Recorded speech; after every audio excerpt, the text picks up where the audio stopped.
tell you, I know how Sifuna got into that position. He was actually not the favorite. He wasn't. We sat with Baba and agreed. He wasn't the favorite. The favorite was, now I'm forgetting this gentleman's name, but I will tell you, he's also a lawyer. He's a very controversial guy. I'm just forgetting his name. How could I forget? But I will tell you another time. That was a favorite.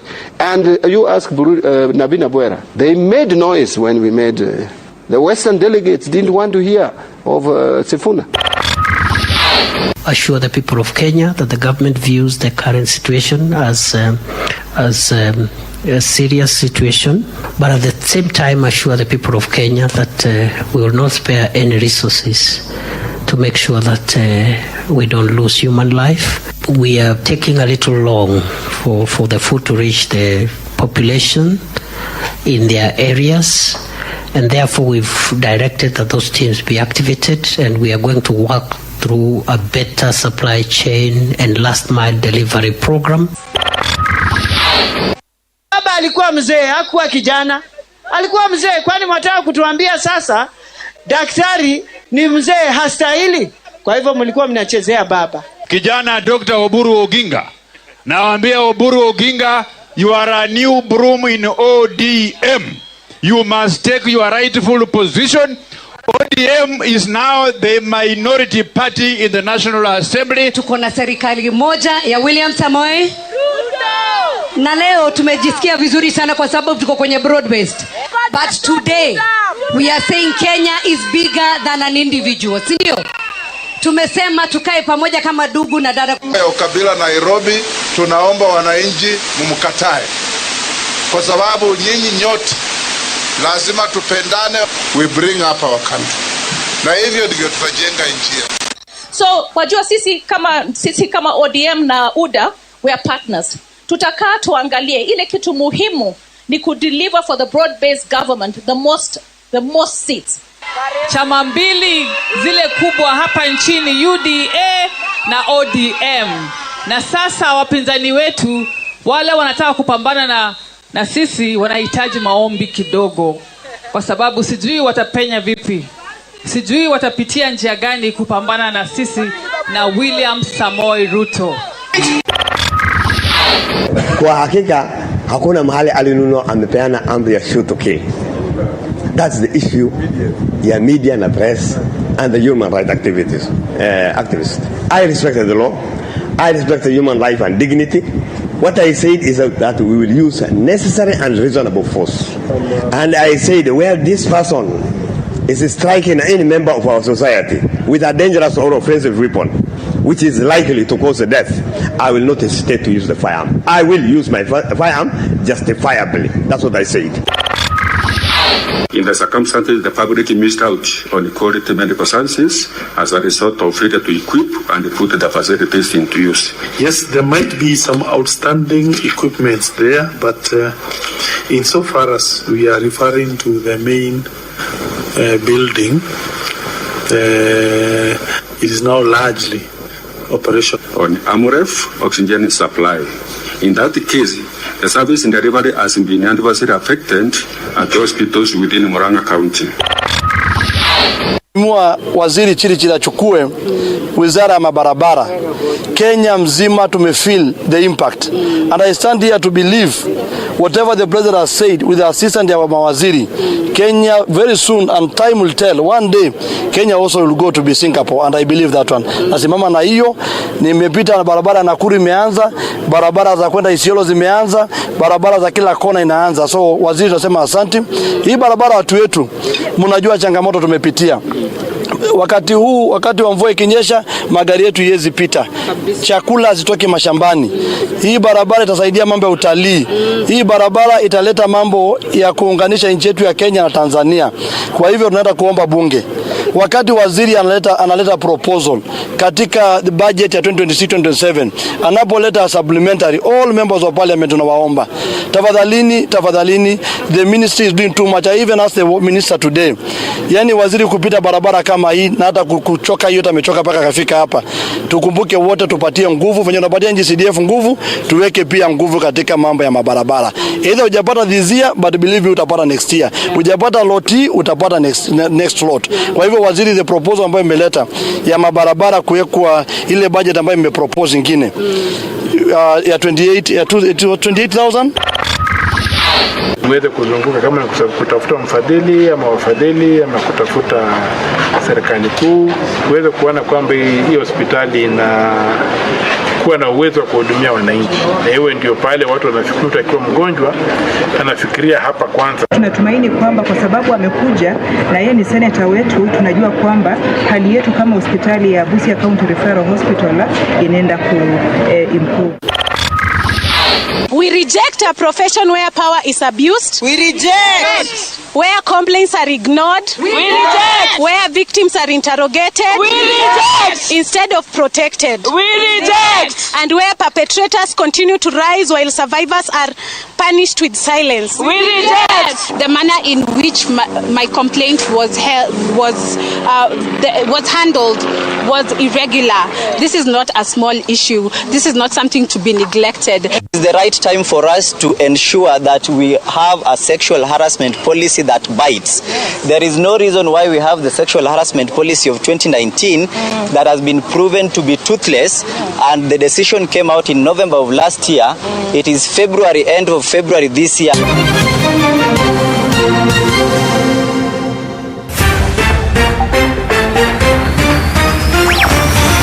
This week, power was tested in the corridors of leadership, economies shook under pressure, and the voices of ordinary citizens demanded to be heard. From breaking decisions in high office to protests in the streets, from moments of triumph to tragedies that stopped us in our tracks, these are the headlines that shaped our week. And beyond the noise, we search for what really matters, the connections, the context, the stories behind the stories.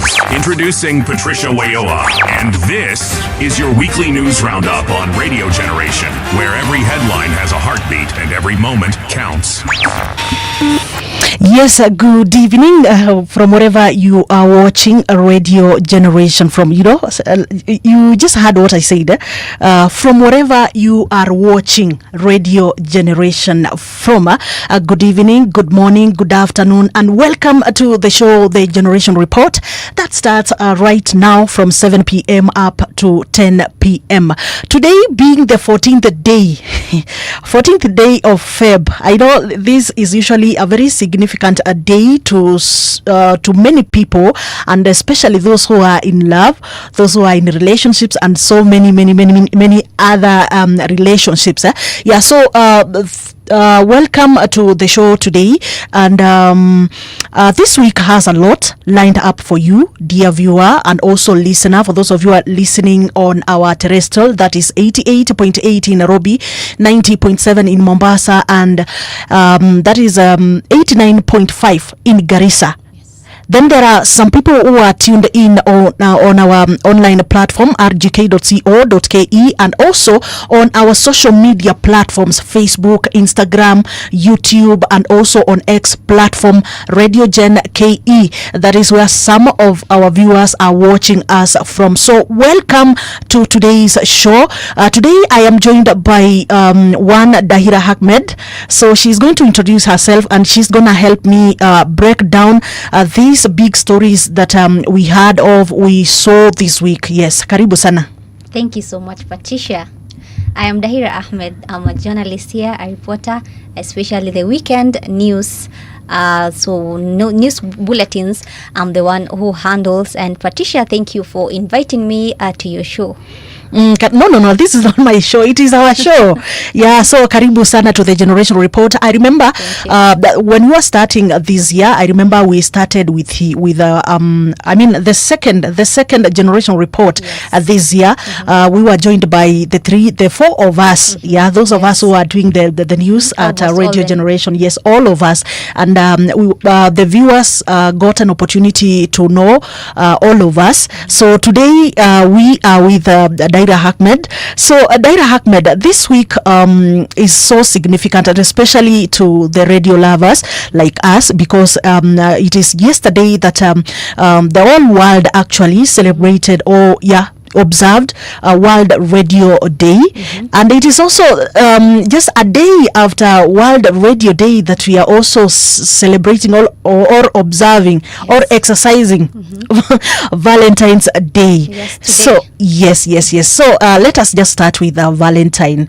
I don't know, from here, of course, I hope you're going somewhere. I'm not wearing red. You see? That only tells you that you're not going anywhere. Sasa unajua ukiletewa zawadi unavaa red pale, lakini sasa majamaa mmetu let down. Sijavaa red, sijaona maua. Wait a minute. I think okay. I don't know whether it is age or what, but I've come to some level whereby Valentine is not that much a big deal. Yeah, Valentine is not that much a big deal, and of course, also maturity also in love matters. So you mean I think it's also a factor. Valentine is associated with it's called what, with age and maturity. Basically, because the younger people they get more excited with Valentine more than the older people. Yes, that happens, but love does not have age. I believe in that. You can be 90 years and you go surprise your brother, your wife, your husband. Yeah, age doesn't matter, and you're not supposed to get bored with such things or limit yourself with age. No, you have to celebrate. It's a day to celebrate. Actually, every day is supposed to be Valentine. Yeah, you see? That's where I was coming to. But the British people, the Europeans, decided to make a specific day, February, which is the month of love, which is today. They decided let's do more of let's show more love. Yes, let's show today. more let's brighten love, something of let's exchange gifts. You see? But as Africans, every day is a day to love your brother, to love your sister, to love your wife, your husband. Yeah, but today is a special day. You should celebrate. No, that's why I said but for us who have kidogo tuko mature, hakuna cha maturity hapo. No. Just get what I'm saying. So it reaches a point whereby you realize that if it is love, you have to exercise it every day. If it is loving your neighbor, loving your family, loving your partner, it is something that should be continuous. You don't have to wait until it is Valentine's Day. That is the time when now you want to show love. Well, of course, it's a day also. Yeah, it's also a good day for people to go out. Yeah, have fun. It is, and with this economy, with this the government's the current economy, to say the 21st century, every day we are running back and forth trying to make ends meet, tumbo at least ishibe, watoto washibe, lakini siku kama leo ukikumbuka kuna mtu nafaa kupatia flowers, kuna mtu nafaa kupatia some chocolates there, it's also valid. It's reasonable and it's a good day. Today I just was conversing with some young man and he told me that mimi sina pesa kupeleka mtu out. Yeah, so tutakula tu sima yenye tunakulanga kila siku, and then we call it a day. And by the way, it is also a good business for those people who are selling flowers and so for the chocolates and gifts and so many other things. Very true. Yeah, so like yesterday, just around the China market around here, I saw they were selling ile maua tunauziwangwa na 100 bob. They were selling it at 1,000. Yeah. Biashara, the business-minded people, you have to do that. Yeah. So you take people advantage of the moment. People will buy. Yeah. So and Patricia, also despite us celebrating the Valentine's Day today, also today as I was doing my usual news, I saw that the DCI had this statement. They issued some warning or disclaimer or something. Yes, they issued advice. Yes. That on the people to be careful, especially the ones doing online dating and the ones who are about to meet people that they have never met. People should take caution. You see, it's important. Yeah, it's very important. I know. We know what happens in these Airbnbs. What is happening actually? And speaking of Airbnbs, you saw like today Airbnbs are trending in the morning, like on the Twitter space, and just because of what happened, there are some claims about this Russian man. I don't know why I want to attach the two stories together. There's this story of this Russian guy. I've heard people allegedly alleging that he has been using our young ladies or women, and of course filming and also sharing that content online without that consent. Yes, without the consent of the people that he has filmed. So it is also a concern, so that you people, as you plan to go out, as you plan to join people like you've never met before, you don't know them well, you also need to take caution. Yeah, true. My advice to these young ladies is to be cautious of such people. You never know who you are about to meet, and when you meet somebody, don't just jump into going to their house without you doing research or knowing that person for a long time. You have not talked about watu wa kukula fare.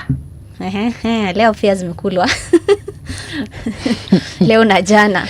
Yeah, kwa hiyo uchumi, please don't just use your money anyhowly on just anyone.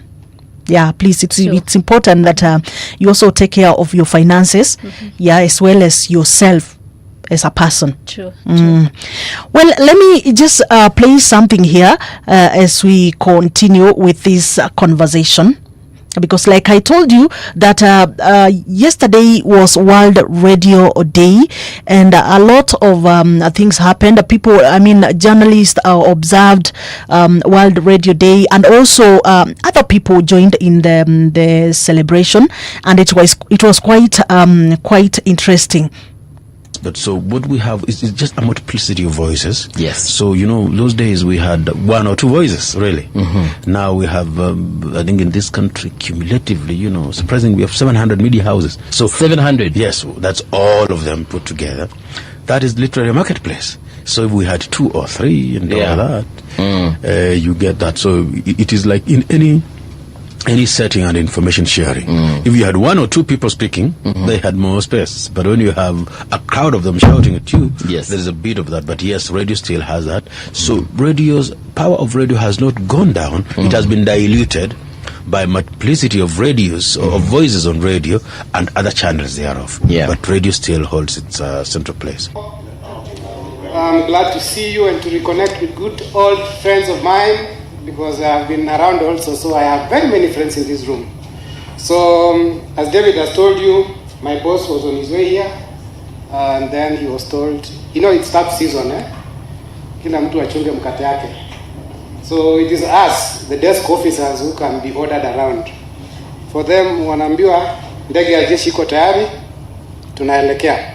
So, as is protocol in government, I will first read my PSS speech, and then say a few things as a member of Humusalaba Radio Salams Club. Nakumbuka sisi ndio tulikuwa tunatuma salamu. So this is a speech by Mr. Stephen Isaboke, who is the Principal Secretary for Radio, reaches over 30 million Kenyans, representing journalists, presenters, producers, technicians, advertisers, musicians, and content creators, many of whom are young people. As we look to the future, artificial intelligence is reshaping broadcasting generally, from audience analytics and content scheduling to... Well, Daira, I know the journey of the radio has not been an easy one, of course, and still radio zimetoka mbali sana. Maybe you can just give us a brief of where radio started and where we are right now. So radio started way back, even before the 1946. That is, the World Radio Day was first. Started, yes, it was started in 1946. Meaning the radio stations opened before that. You see, Patricia, and radio has come far, by the way, because nowadays you can watch radio. I mean, you're watching us. Sure. So AI has transformed so many things, and the theme was, I think, AI was it. Let me read it for you.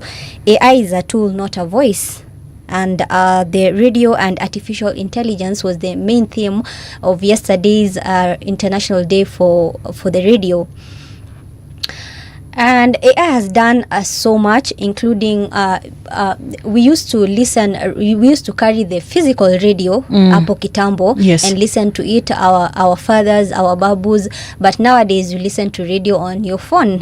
You have a whole radio in your phone. You can also watch radio. So that's great improvement we are experiencing in this 21st century. Yes, people are being employed through radio, si lazima TV. We have radio journalists. Yes. We have who are at the same time the TV journalists. So yes, it's amazing. Well, I also like the transformation that a radio has gone through. Yeah, from the traditional radio that we used to listen to. I remember kitambo we had tulikuwa na kale ka radio kadogo kale. Yeah, so you Kale could kakona, you could yes, you could have your dad listening to that. Kuna mahali ulikuwa unapata baba ameweka ile karedio pale hivi, so that because radio has always been a very powerful tool, and especially in terms of information, also in terms of entertainment. True. Educating, and so many other functions that the radio plays. So it's quite interesting, and it is so good that we are celebrating the milestones that radio has gone through so far.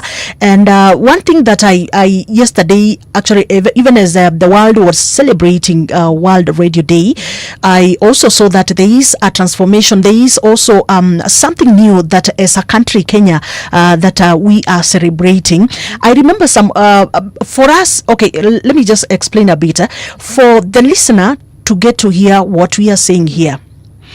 This usually we have some equipments in the studio, and whatever the sound that you're hearing here, it is usually transformed into a manner that it can be transported to a mast somewhere, whereby kutoka pale it will be now sent to the radio, so that now you can be able to hear what you're saying here. Because carrying this sound the sound that you're hearing right now, when we talk on the microphone, there is a way it is transformed to some in a manner that can be carried by maybe internet to the sites, whereby we have the mast, and the mast now are able to amplify or to send now the signals to different radios, to your gadgets at home, so that now you can be able to hear us. So yesterday I saw the Communications Authority of Kenya. Remember, they are the ones who regulate.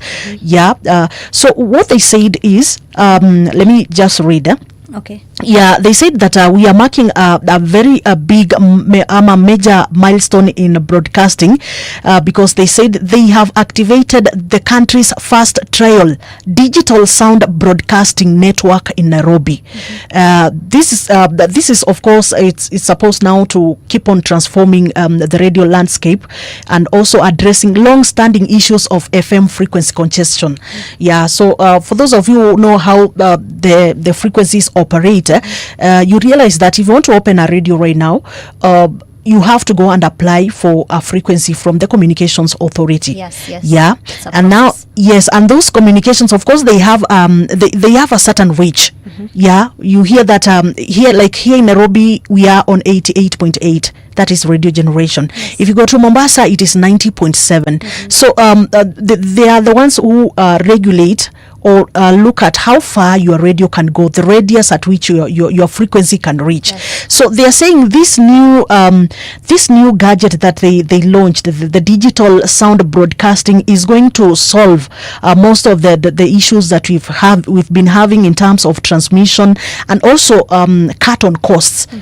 Yeah, you're cutting on the cost, because, like, for example, if you want to be hosted in a mast, you have to pay rent for that mast, or even if you want to erect that mast for yourself, it is so costly maintaining it and so forth. So this one is gonna help us, and it's gonna cut costs on a radio. And also they said another thing is that for the listeners and the viewers, you'll be able to get clear sound. Yes. So that is a good a very major milestone in our country. So tunaenda kutoka kwa hizi digital, we are going to get into this from the traditional to the digital one. Yes, so that is a good milestone. Actually, it is a process. it never started yesterday. It is a process, and they've been trying a trial and error. So yesterday they started that, which is quite important. Very true. Yeah. And I think in the next 5 years or even less, I think all radio stations will now be audiovisual, and I think people will be watching radios. I know right now almost 50% of radio stations in Kenya are doing that, but within time, with a very small period of time, it will be 100% digital. Yes, I'll watch radio, I'll watch TV. You see, it's not only listening. And the of course, advantage is yes, I can listen to it if I'm in a busy place whereby I don't want to watch you something. can multitask. Yes, I can multitask. I don't want to be distracted, so I'll opt to listen to that radio station when I sit down and finish my house. You can watch. Yes, I will watch that radio station. Wow, it's amazing. Yes. It's quite amazing. Yeah, and the reason why they say that radio still is king is because of that ability. People can really multitask as they are listening to us. You get, and now it has been made better that people now can still watch. And again, another advantage of the radio is the ability to interact. Yeah, the ability to interact. Like right now here, we are inviting all the Kenyans who are viewing Radio Generation to also join us in the conversations that we are doing right here. So that is an advantage, unlike some other medias. Yeah, so the radio is still king. So you at home watching Radio Generation, you are doing the best thing. True. Yes. So what else this week? There has been this week kulikuwa na issue ya the drought issue has been continuing. Yes. It's not something new. It's something that has imekuwa for some time. And again, what I picked is the fact that when we saw, or when the those who are in charge of the issues of drought and such things, when they saw that the October, December rains failed, that was already a disaster. Yes, that was already a disaster, and that is why I keep on questioning, why is it that as a country we are always caught most of the time. I don't know what you have to say about that. Considering the fact right now it's affecting I think almost 22 counties or even more, but the mostly affected counties are the northern counties and northeastern counties. And you see, this one, it's a disaster. We cannot blame fully on to our leaders, but also our leaders have contributed to some 50% of the cases. Because corruption is happening, it's everywhere. We are seeing it. There is no need of someone telling us it's happening, you see. And our president, Dr. William Ruto, is disbursing funds to go to those, especially the northeastern regions, of which I will blame the grassroots leaders, or the MCAs, the MPs. You're right. Yes, to some point, it's the senators or the governors, because they are the ones who have to follow up that the little funds that have been distributed, if they are reaching or they are being distributed to the right people, you see, of which most of the time in some constituencies in Wajir and Mandera, I think the funds are not being distributed to the right people, or if so, the little that arrives in town, you see, corruption is happening, and whatever funds that is being disbursed is sold on the way. By just corrupt people, or I don't know what to say. Yeah, it's not reaching the targeted people. That's one problem. And I think the president has to... Wait a minute. Are you saying the relief food that we are talking about is not reaching the targeted people? Okay, not all of them. But some few cases that we are hearing of, it's not reaching. It reaches a certain point. Let me take an example of a town. Let me take an example of Wajir town or Garissa town. Once it reaches there, it has to reach the grassroots people, or people at the outskirts of that county. But in the middle, it's being sold by those people who are supposed to distribute it equally, you see. It becomes a business. If it's water, it becomes a business, and they sell that water to the wrong audience. Yeah. That's quite unfortunate. Yes, yeah, that's quite unfortunate because at such a kind of a situation, we expect that if it is a matter of relief food, if it is a matter of water, it should be it should go to the right recipients. Yes. And that has to be done by the, let's say, the MCAs or whoever is responsible, because once it comes from the higher people like the president or anyone else, you see he doesn't have that is it authority or yeah, he has the authority, but someone at a lower level has to follow up and ensure that the resources reach the right people. That's, I think there is a gap that is missing. Okay. Yes, and it has to be followed up. Okay, let's hear what Roku said about the issue of drought management. We the National Drought Management Authority is the government institution which collects data on day-to-day basis on the drought situation in the country. The number of people who are affected at the moment, 1 month ago it was about 2.1 million Kenyans, but as per this week we are about 3.3 million Kenyans who are affected by this drought. We also have the Deputy President Kithure Kindiki speaker. Assure the people of Kenya that the government views the current situation as a serious situation, but at the same time assure the people of Kenya that we will not spare any resources to make sure that we don't lose human life. We are taking a little long for the food to reach the population in their areas. And therefore, we've directed that those teams be activated, and we are going to work through a better supply chain and last mile delivery program. I'm interested in that supply chain and the last mile. Better supply chain. Yes, better supply chain and the last mile to ensure that those people who rightfully deserve this relief food and this support are the ones who are getting this. Yes. So, okay, I don't want to okay, there is I remember when the president was in Mandera during, of course, the disbursement of the Nyota Capital Fund. Gachagua came out and criticized what he was a day before. I think yes, it's a day before he went.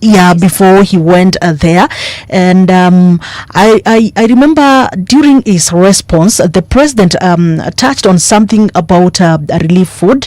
I don't know whether I have that clip, but I will be. I know that we shall be discussing that with the panelists once they join us.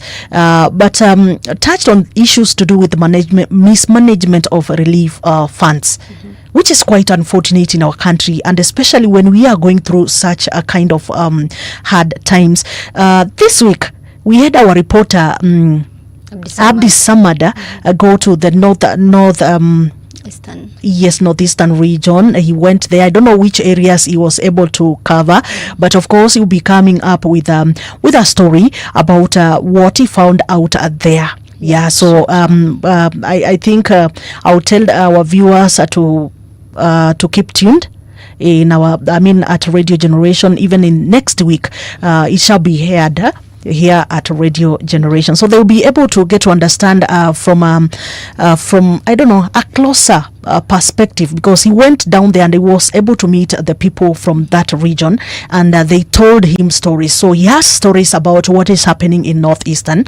Yeah, so it is something that we can rely on. That is come next week. Yes, true. And you know, Patricia, yes, this drought thing, I know someone might be saying, why do they keep on discussing this drought issue all the time? I mean, we know what's happening, or we know that people are dying of hunger. Yes, and it's a matter of it's a very big crisis, and it needs to be repeated again and again. And you know, one question I was asking myself, actually I ask myself every day, is why the president has not yet declared this a national disaster. Because I remember former deputy president told him to declare this a disaster, a national disaster. Not even because of I just remembered. Yes, not because of His Excellency Rigathi Gachagua, but it's something that is happening. Leave alone the politics of hatred, hate speech, and all. We are talking about something that is real, something that we are seeing. Cows are dying. Imagine you find a cow right now, you're trying to lift it up so that it can at least walk, but in the next 2-3 hours it is dead. For a camel to die, it has really suffered. It has really undergone a severe thirst, severe hunger. Yeah. You see, it's not that easy for camels to die. Camels take, I think, months because they store water. It's the hump. Yes. But now everything is empty. There is nothing. Even the hump does not have anything. Yes, they die. And those pastoralist communities, they depend on those animals. And the animals are dying. Now tell me, a pastoralist who depends on those animals, or who depends on feeding his children and taking them to school, but now they don't have anything. Once they die, it's like that. And also it's called what? Their cattle, their goats, their sheep, the camels, right now they are very malnourished, and I think they are selling them at a price, at a loss, at a throwaway price. Sure, yes. 500 shillings. What will 500 shillings do? Really do. And even that 500 shillings right now in the outskirts of most of those northeastern and northern counties, no one is buying, because even that 500 shillings they don't have. So Daira is a fellow Kenyan, just like me, and a journalist. What do you think people need to do to get to have a long-lasting solution to what happens in most of these arid areas, arid and semi-arid areas? Some of the long-lasting solutions maybe is, first of all, for the government right now, I think, I know it will not be a long-lasting thing, but right now, you need to take care of the stomach of those people. Those people are dying. And you cannot tell hunger. Wait, we put on strategies together. Yes, it's impossible. Right now, the best thing is to ensure that water and that relief food and non-food stuff, it reaches the targeted audience. It's not a matter of taking them to the main towns of those counties and then leaving it there and assuming that that food has reached the correct audience. They have to follow up. The MCS by then need to wake up. The women reps, the northeastern and northern women reps, most of them I don't hear them talking. They need to wake up and ensure their people, the people in those constituencies, in those wards, have received the funds correctly. Yeah, they have to make use of their chiefs by the assistant chiefs. Yes. Okay, you've called on the women representatives from a northeastern region, but I'm going to call on all the leaders from the region. Yeah, it is high time that people put their heads together and just come up with long-lasting, even if not really that long-lasting, but we come up with strategies. We start somewhere. True. Yeah, and I feel like now that the president has taken a lot of development in that region, and especially in terms of roads, I feel like transportation is usually one of the biggest challenges in such places. So if that can be sorted, and also the leaders there come up together and also request the government or work together with the government to ensure that they are getting solutions to this, I think it will be a good starting point. Yes, and before the rains start, they need to, whatever you've said right now, they need to ensure the funds reach the correct people, and also as we wait for the rains, or even after the rains, they need to at least empower and educate those people in those regions on how to at least do it's called what, to at least to plant trees, and also do garden farming. Just around their homes. Take seedlings there, sukuma wiki, all those, and plant something. With time, I think after the rains, and they will have something to feed on and also to sell. Mm-hmm. Yes, that can be a long term by the. Yeah, you see, like the other day, I remember this year when we were talking about the World, is it Environment Day? I remember the theme was, okay, if we are planting trees now, we start also looking at planting trees that can also, that are food, like they can address the issue of food.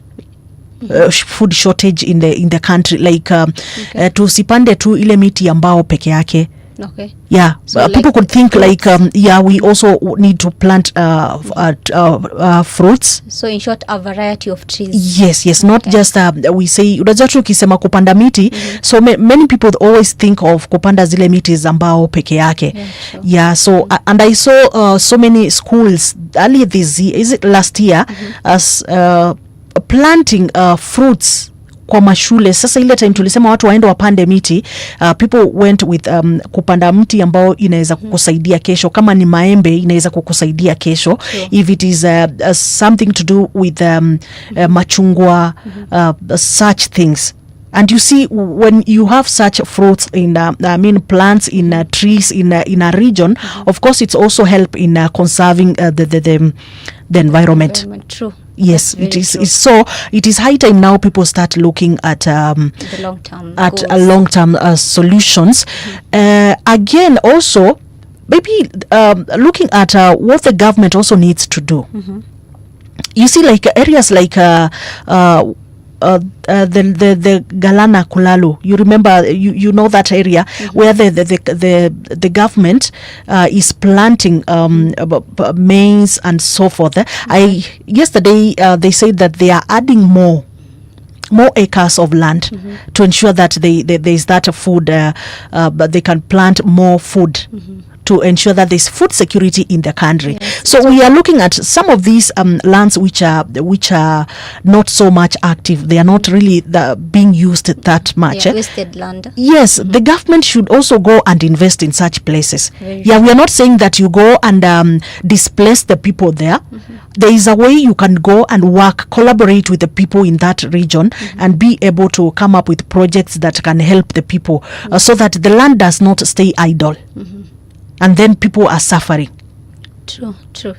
Yes. Right now, the whole country needs long-term goals and also these short-term ones. Also, Kilifi. I saw Kilifi. People are dying of hunger. Yeah. Was it Kilifi? Sure, but I know those areas of there are some areas there. Kwale, Kilifi. Yeah. Most of the region, because they are semi-arid. Yeah, it's almost the whole country. Yeah, it should be declared a national disaster and something has to be done. Yes, not just disbursing funds and just leaving it there. You have to follow up what happens. 3.3 million people, that's a lot of people. Imagine it's approximated 3.3 million, meaning it can be, of course it cannot be less than that. It's more than that. It should be more, yes. Yeah, so I think that the government should just think, like, if they saying they have that management committee around the issues of drought and other things, they need to sit down and come up with long-lasting solutions, long-lasting strategies and decisions. True. They need to go to those places. Don't just go, people, watu siku hizi wamechanuka. There is no need of you rushing to that place because it's few months to elections and now you want the people to support you. Those people have already seen who is going to help us and who will not. So before even those campaigns, right now people are dying. Our leaders make use of this time. Fika pale mashinani, jaribu kusaidia watu, and also to follow up where those funds are ending. Why that water or that relief food or non-food item is reaching a certain town and it's becoming a business for a whole businessman who has established his own empire. Yes, uko na huruma jameni. I know you are so keen on that. You have been so keen on that. It's so painful. Yes. Someone called me actually. You know, we follow up on this news, and after 3 days you need to confirm if these certain people got those resources. So I try and call. I call some people and I ask, did you get? No, they didn't. No. They follow up. Then you hear someone saying, I was told it reached a certain certain border, and it became a business. And it's true, very true. And you know, people in northeastern Kenya and northern, I think a jerrycan of water is going for 100 shillings, some places 150 shillings. Imagine every day you need to have at least 10 jerrycans, the big ones. 10, you need to have 500. If you don't have 500 for just water, not only food, for just water, that day you will not survive. Your children will not bathe. Yeah, it's really sad. Instead of you going out to look for that food to feed your family in the evening, you also have to have an extra budget of water. It's really sad. Yeah. So, Daira, we have 15 minutes to the top of the hour. What else do you have on your list of the biggest stories that we had this week? The SG, I think the SG who was kicked out, Edwin Sifuna. Yeah, there was something we were discussing about him. So he was kicked out, but later I think it was halted for some time. I think by next week we'll know his fate. And he served for 9 years. That is, he's the longest serving SG of the ODM party. And he was very loyal to Baba, the late Raila Odinga. That only gives him a platform whereby he should be respected. Surely you cannot go somewhere and just it was not an official communication. You say the NEC meeting was held without Sifuna's knowledge. Yeah, is that what you're saying? Yeah, he didn't have knowledge unless there were some rumors, but him being told there was something that is going to happen, it was not. And you see, he's an SG in a party is a big position. I think they needed to inform him at least. Yeah, just out of courtesy, no matter what he had done to them. And you know, he said, you are doing this to me because I'm not supporting the President William Ruto, or I'm not supporting President William Ruto, sorry. I'm not supporting the broad-based government. I'm still loyal to ODM, and I want ODM to stand on its own. I don't want this thing called, it's called broad-based. No, not even the broad-based. Imagine the UDA and the coalition and ODM as maybe one, and maybe they take the president to be the presidential candidate, something of the sort. He's trying to protect whatever Baba had said that we should, that the party, there was something he said, there was a statement about fielding a candidate for the 2027 elections. Yes, he's trying to protect that. And ODM is a very big party. Personally, I feel there is a lot that is still underlying about what has happened. And just as a Kenyan who also follows what is happening in the political space, I feel like there is a lot of I mean, it's all about interest. Yes. Yeah, there is a section of ODM members or leaders who are looking at their personal issues, and there is also another faction of them who are also looking at their personal interests. So I feel like this is a matter of interest. Sure. Even the saying that we were left in the government, it's a matter of interest. Yeah. The saying that ODM was not created to be to always be or to live in opposition is also a matter of interest. So generally, politics is a matter of interest. Sure. And looking at how Sifuna has always been, I mean, he has always been clear that the issue of broad-based, I even remember him telling the president that he's not going to support him. Yeah. And looking also at the people like this, the side of Oburu, you know, Oburu has his people. Yes. Yeah, looking, and a majority of them actually are the ones who are already in government. Some of them have seats in government. Some of them have positions in government. That's where by there the split comes. Yes. So it's just a matter of interest. And what I like saying is, as citizens, as viewers, most of the time, it is not about you.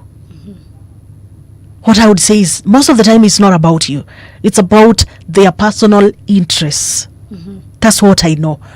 Because at the end of the day, you see somebody coming out and telling you, oh, they are not treating me well, or who you is not obedient to the party, is not following the party rules and whatever. But at the end of the day, somebody ameketi mahali akaangalia kaona, hii ikienda hivi, my interest will not be realized. Okay.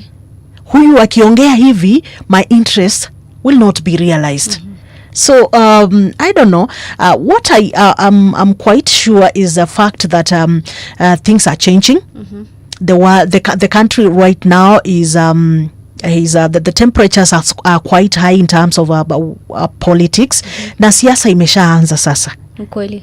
Yes, siasa imeshaanza sasa. So we will experience a lot of breakouts from political parties, and at the same time also we will also witness a lot of other coalitions that we even never expected. Yes. Utashtuka sana saizi ukisikia kwamba Sifuna ako DCP. Because I remember even Gachagua telling him wakikotoa huko njoo huku. Amekaribishwa. Amekaribishwa. But you know, ODM was giving him a very big platform as space, and also was raising his status. You see? So I think ODM is the best place for Edwin Sifuna. And after they make the final decision next week, hoping that he will still continue serving as the SG, I think we'll be happy. We'll be happy. Who and who? Kenyans.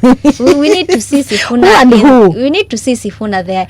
Imagine we used to say imagine ODM without Raila Odinga. Okay. So right now imagine ODM without Sifuna. You know, Raila left a whole blank space, which I don't think there is anyone who can fill that space. We can feel it even in our hearts. We are not in the party, but Oburu is not enough for that position. Okay, I will not say that he's not enough, but there is this energy, this enthusiasm that the late Raila Odinga used to have, that you could just say the party is safe. We are at safe hands when he's around and supporting the party. I don't know if you're feeling the same. maybe we're different. Well, I think, of course, most of the time we've always said that the kind of a person Raila Amolo Odinga was, looking at his own history in terms of what he really fought for, looking at where he started mpaka pali alifika. Well, there are so many people who feel that we have few people or even none, especially right now, who can fit in those kind of shoes that Raila wore. Sorry. So saying that somebody is gonna get in there, and of course at measure like Raila, even the Sifuna himself is not, I don't think he can really fit in the shoes of Baba. So and again, what I believe in, I don't believe in always sticking in what the other person was. You can always bring in your ideas and your new style of working. Yeah, I'm one person who believes in if the opportunity comes, bring in your new energy, your style of working. Yes, so that we can we'll experience that maybe after some 10 to 15 years. After we see whoever will take over ODM, and then we observe him or her for that period of time. We have Oburu there. But right now I cannot say that I don't feel the way we used to feel when Raila was at that space. You see, there is that gap, and you know, Edwin Sifuna, His Excellency, at least he has this authoritative voice, which he can at least move the party forward. My opinion, of which, you know, when someone expresses the people's feelings and also what they feel as leaders, it's something good, of which I see Edwin Sifuna can at least portray some 45% of what Baba was saying. So okay, it's good for him to still serve as the SG. I think they had replaced him with the deputy, the women rep of Busia. Yes. Well, and I'll pose a question to you. Can't he really can't he defend the people out of ODM? Can't he just do this outside ODM? Like, for example, he joins a different party. You know, also you have to consider people's feelings and what people have been brought up with.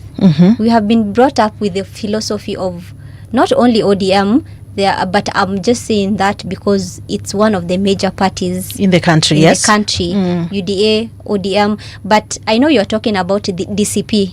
Not really. I just meant like he can as well start his own party. Why not? If he has the hearts of the people, if like today, if for example you are a member of ODM and today and you are a strict follower of Sifuna, and today he has gone and started another party which also says that he's gonna fight for your rights and everything, will you not follow him? That is must he operate? I know he will fulfill whatever he wanted to do, but also, you know, ODM is, can we say, is the mother. Also, Baba left there the 10-point agenda. It's within the ODM. Patricia, I think this thing is a bit complicated. The question you've raised to me. No, it's just a challenge, and actually it is maybe some of the things that we are expecting will happen after this. Because assuming that the court doesn't halt that, doesn't rule on his favor, what happens? But I don't so think if he really must fight for the people, I feel like bado anaweza kufaitia watu in another party. Yeah, he can. But I don't think it's his own party. Maybe he'll join somewhere. Yeah, those are some of the things that we are expecting to. He's a strategic person. He'll go to, I think, a better place maybe for him. Okay, let's hope so. Do you have anything that we also need to look at? We only have like 2 minutes remaining. Yeah, 2 minutes is too little for that, but maybe I can just mention about the presidential security breach. Oh, okay. Yes. You know, nowadays you can see our president is doing the 360-degree campaign method, whereby he goes to almost every county, and also he's using this method of standing in a certain podium whereby he's surrounded to by engage to talk to everyone, especially the dispersing of the Nyota funds, whereby he's really close to the people. That is also raising concern about his security. You see, juzi tu in Wajir, he was we saw the man and who has been arrested so far. Yes, he's been arrested. He came running to him, but later the man talked and he said he only wanted to tell the president to help him in his MCA campaign, the 2027. That's what he wanted. That's according to him. But you know, experts have come up and they're like, what if he had a grenade? What if he had a knife? You know, when the president is he throws that grenade to him, the president dies, so many things will happen in the country and insecurity will rise. But I don't think that man had a knife. I don't want to be ignorant about the president's security or safety, but I don't think that is really because we have people there. Because if it is a grenade, of course, it is not the president who is going to suffer alone. You also have other people who will lose their lives. So I feel like it is only that a security team really needs to up their game. And again, because you look at the young man from Coast, he wanted to come closer to the president to talk to him directly. True. When I look at the former president, I remember he used to go and also interact with the young people. It is the same thing that the president is doing. So it is just there is intelligence team security to have just to up their game. Yes, and also I think they should come up with ways the president could interact with these young people, the young incoming leaders, at least for them to express whatever they want instead of them jumping to him on the stages. Ile ilikuwa Migori, ile aligongwa na kiatu. you see such. 2019, I think the former President Uhuru Kenyatta, a man came and blocked his car. Okay. Yeah, so I think it's something that has been happening. It's not only to President William Ruto, but it's because President William Ruto is trying to be a man of the people, you see. That could also be increasing the chances. Sorry. Okay, thank you, Dahira, for being part of this conversation tonight. So we are on the top of the hour, so we're gonna continue with the conversations right here together with my analyst.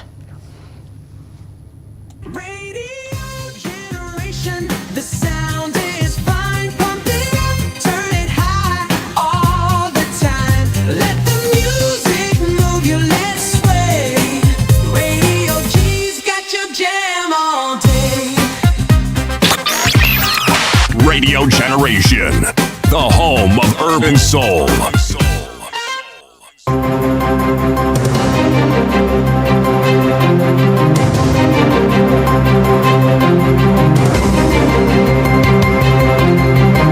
Very disappointed. Let me tell you. I know how Sifuna got into that position. He was actually not the favorite. He wasn't. We sat with Baba and agreed. He wasn't the favorite. The favorite was... now I'm forgetting this gentleman's name, but I will tell you. He's also a lawyer. He's a very controversial guy. I'm just forgetting his name. How could I forget? But I will tell you another time. That was a favorite. And you ask Nabina Bwera. They made noise when we made... the Western delegates didn't want to hear of Sifuna. Assure the people of Kenya that the government views the current situation as a serious situation, but at the same time assure the people of Kenya that we will not spare any resources to make sure that we don't lose human life. We are taking a little long for the food to reach the population in their areas, and therefore we've directed that those teams be activated, and we are going to work through a better supply chain and last mile delivery program. Baba alikuwa mzee, hakuwa kijana. Alikuwa mzee, kwani mwataka kutuambia sasa daktari ni mzee hastahili? Kwa hivyo mlikuwa mnachezea baba. Kijana Dr. Oburu Oginga. Nawaambia Oburu Oginga, you are a new broom in ODM. You must take your rightful position. ODM is now the minority party in the National Assembly. Tuko na serikali moja ya William Samoei Ruto. Na leo tumejisikia vizuri sana kwa sababu tuko kwenye broad based. But today we are saying Kenya is bigger than an individual. Si ndio? Tumesema tukae pamoja kama ndugu na dada. Ukabila Nairobi, tunaomba wananchi mumkatae. Kwa sababu nyinyi nyote lazima tupendane, we bring up our country. Na hivyo ndio tutajenga nchi yetu. So wajua sisi kama ODM na UDA we are partners.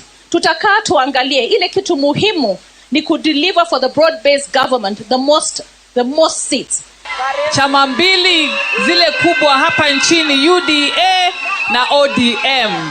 Na sasa wapinzani wetu wale wanataka kupambana na sisi wanahitaji maombi kidogo, kwa sababu sijui watapenya vipi, sijui watapitia njia gani kupambana na sisi na William Samoei Ruto. Kwa hakika hakuna mahali alinunua amepeana amri ya shutokee. That's the issue ya media na press and the human rights activists. I respect the law. I respect the human life and dignity. What I said is that we will use necessary and reasonable force. And I said where this person is striking any member of our society with a dangerous or offensive weapon, which is likely to cause death, I will not hesitate to use the firearm. I will use my firearm justifiably. That's what I said. In the circumstances, the public missed out on quality medical sciences as a result of failure to equip and put the facilities into use. Yes, there might be some outstanding equipment there, but insofar as we are referring to the main building, it is now largely operational. On AMREF, oxygen supply. In that case, the service in delivery has been adversely affected at the hospitals within Murang'a County. Waziri Chirichiri achukue wizara ya mabarabara. Kenya mzima tumefeel the impact, and I stand here to believe whatever the president has said with the assistance of mawaziri, Kenya very soon, and time will tell, one day Kenya also will go to be Singapore, and I believe that one. Nasimama na hiyo. Nimepita na barabara Nakuru imeanza, barabara za kwenda Isiolo zimeanza, barabara za kila kona inaanza. So waziri tunasema asante. Hii barabara watu wetu mnajua changamoto tumepitia. Wakati huu, wakati wa mvua ikinyesha, magari yetu yezi pita. Chakula zitoke mashambani. Hii barabara itasaidia mambo ya utalii. Hii barabara italeta mambo ya kuunganisha nchi yetu ya Kenya na Tanzania. Kwa hivyo tunaenda kuomba bunge, wakati waziri analeta proposal katika budget ya 2026-2027, anapoleta supplementary, all members of parliament tunawaomba, tafadhalini, the ministry is doing too much. I even asked the minister today, yani waziri kupita barabara kama hii na hata kuchoka hiyo amechoka paka kafika hapa. Tukumbuke wote, tupatie nguvu, venye tunapatia NGCDF nguvu, tuweke pia nguvu katika mambo ya mabarabara. Either hujapata this year, but believe me utapata next year. Hujapata lot, utapata next lot. Kwa hivyo waziri, the proposal ambayo imeleta ya mabarabara kuwekwa ile budget ambayo imepropose nyingine ya 28,000 uweze kuzunguka kama kutafuta mfadhili ama wafadhili ama kutafuta serikali kuu, uweze kuona kwamba hii hospitali ina kuwa na uwezo wa kuhudumia wananchi. Na hiyo ndio pale watu wanafikiri akiwa mgonjwa anafikiria hapa kwanza. Tunatumaini kwamba kwa sababu amekuja na yeye ni senator wetu, tunajua kwamba hali yetu kama hospitali ya Busia County Referral Hospital inaenda improve.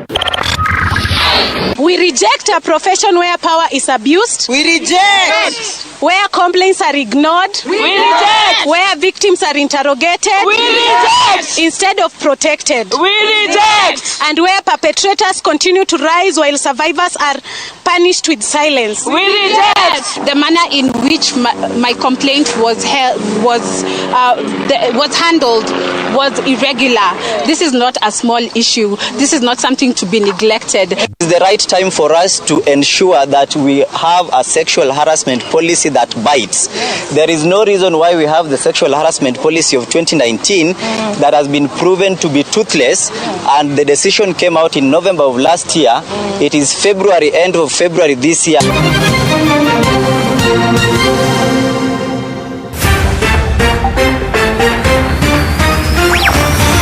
This week, power was tested in the corridors of leadership, economies shook under pressure, and the voices of ordinary citizens demanded to be heard. From breaking decisions in high office to protests in the streets, from moments of triumph to tragedies that stopped us in our tracks. These are the headlines that shaped our week. And beyond the noise, we search for what really matters: the connections, the context, the stories behind the stories. Introducing Patricia Wayoa, and this is your weekly news roundup on Radio Generation, where every headline has a heartbeat and every moment counts.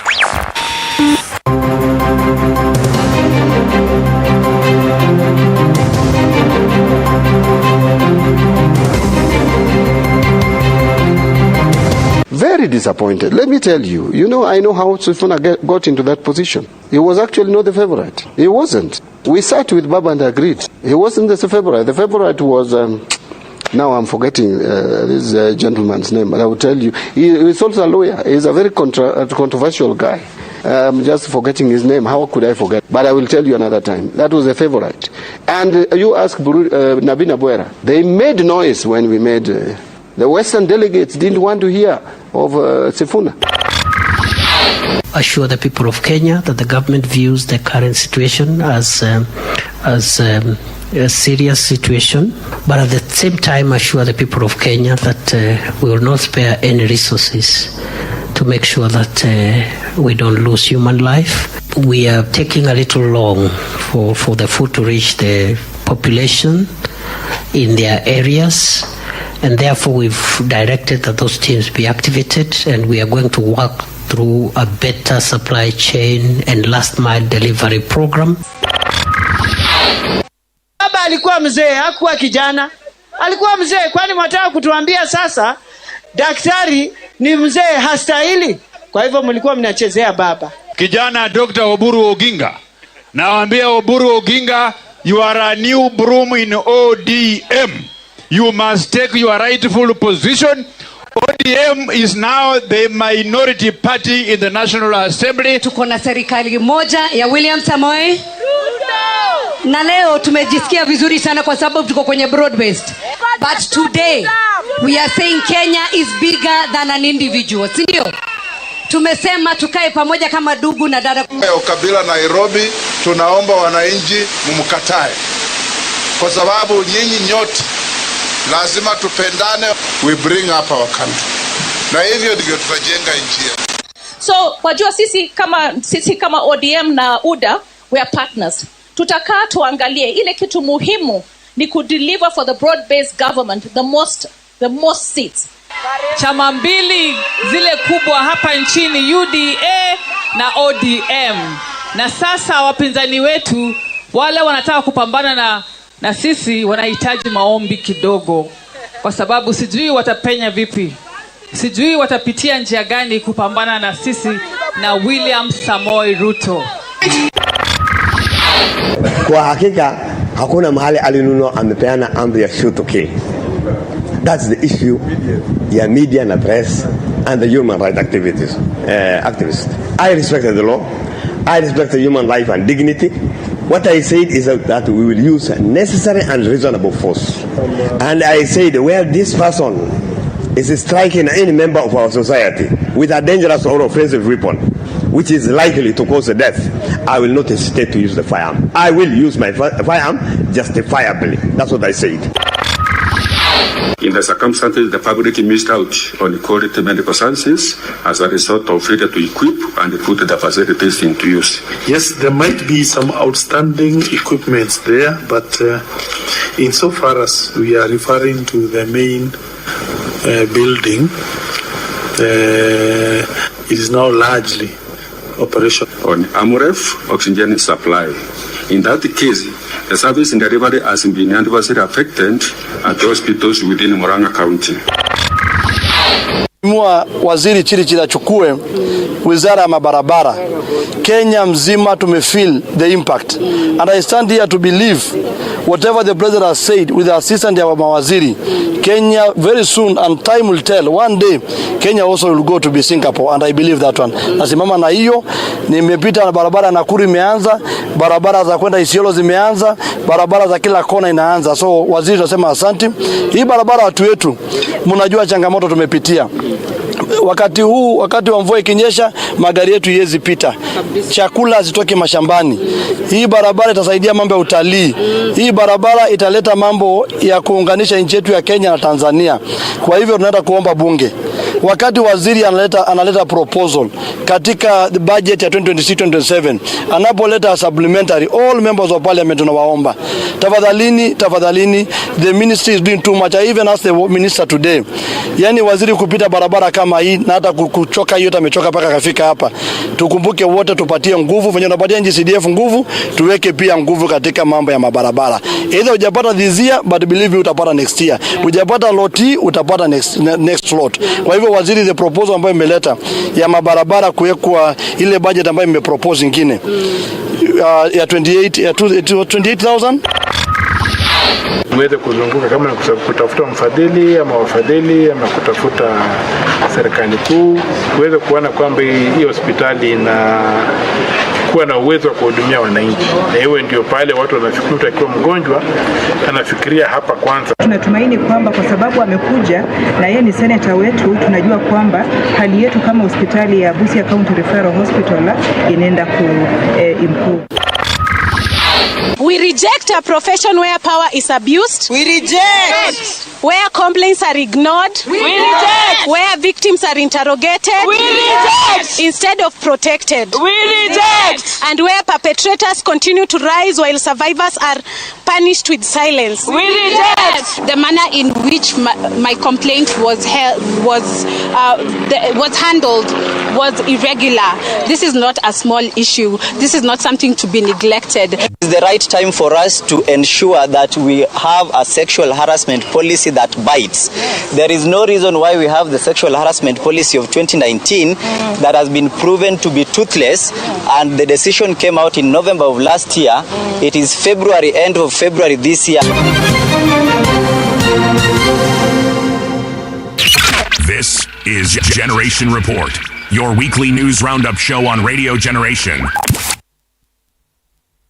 Good evening once more, and welcome to the Generation Report, the show that starts from 7 p.m. to 10 p.m. and it is a breakdown of the big stories that happened in the course of the week. Right here, we ensure that we give such stories a different perspective. We break them down for you to be able to understand them. And remember, all these conversations are meant, of course, to inform you and also ensure that we inform decision making. We shape opinions in our country or in the administration of the country. Right here at Radio Generation, the home of hard truth and bold insights. In Nairobi, being on 88.8, Mombasa 90.7, 89.5 all the way in Garissa and its environs. And for those of you who are watching us or viewing this show online, you're doing so on rgk.co.ke. There are other people who are joining this conversation through our social media platforms, our X platform, our Facebook, our Instagram, and also our YouTube. We are live there. So you are doing this at Radio Gen KE. So the conversation still continues. With my colleague Dahira Ahmed, we've looked at some of the stories that made headlines this week. And right now I'm being joined by our analysts, our experts who are going to help us look at these stories at a deeper perspective. So already in studio we have Dr. Peter Mbai. This is not the first time that he's joining this conversation here at Radio Generation. He has been here before, and I'm hoping that this conversation is gonna be great, gonna be big. And we shall also be joined by one Joshua Nyamori, also a governance expert. We also had another guest who was supposed to join us, but right now is being held somewhere else. But we also have other people joining us on our Google Meet, Google Space. We are having Rose Okeo, that is a student all the way from Rongo University. We also have one Linus Okite, is also joining this conversation. There's also Edwin. I almost said Edwin Sifuna, but somebody Edwin is also going to join the conversation. Yeah, so karibu sana daktari.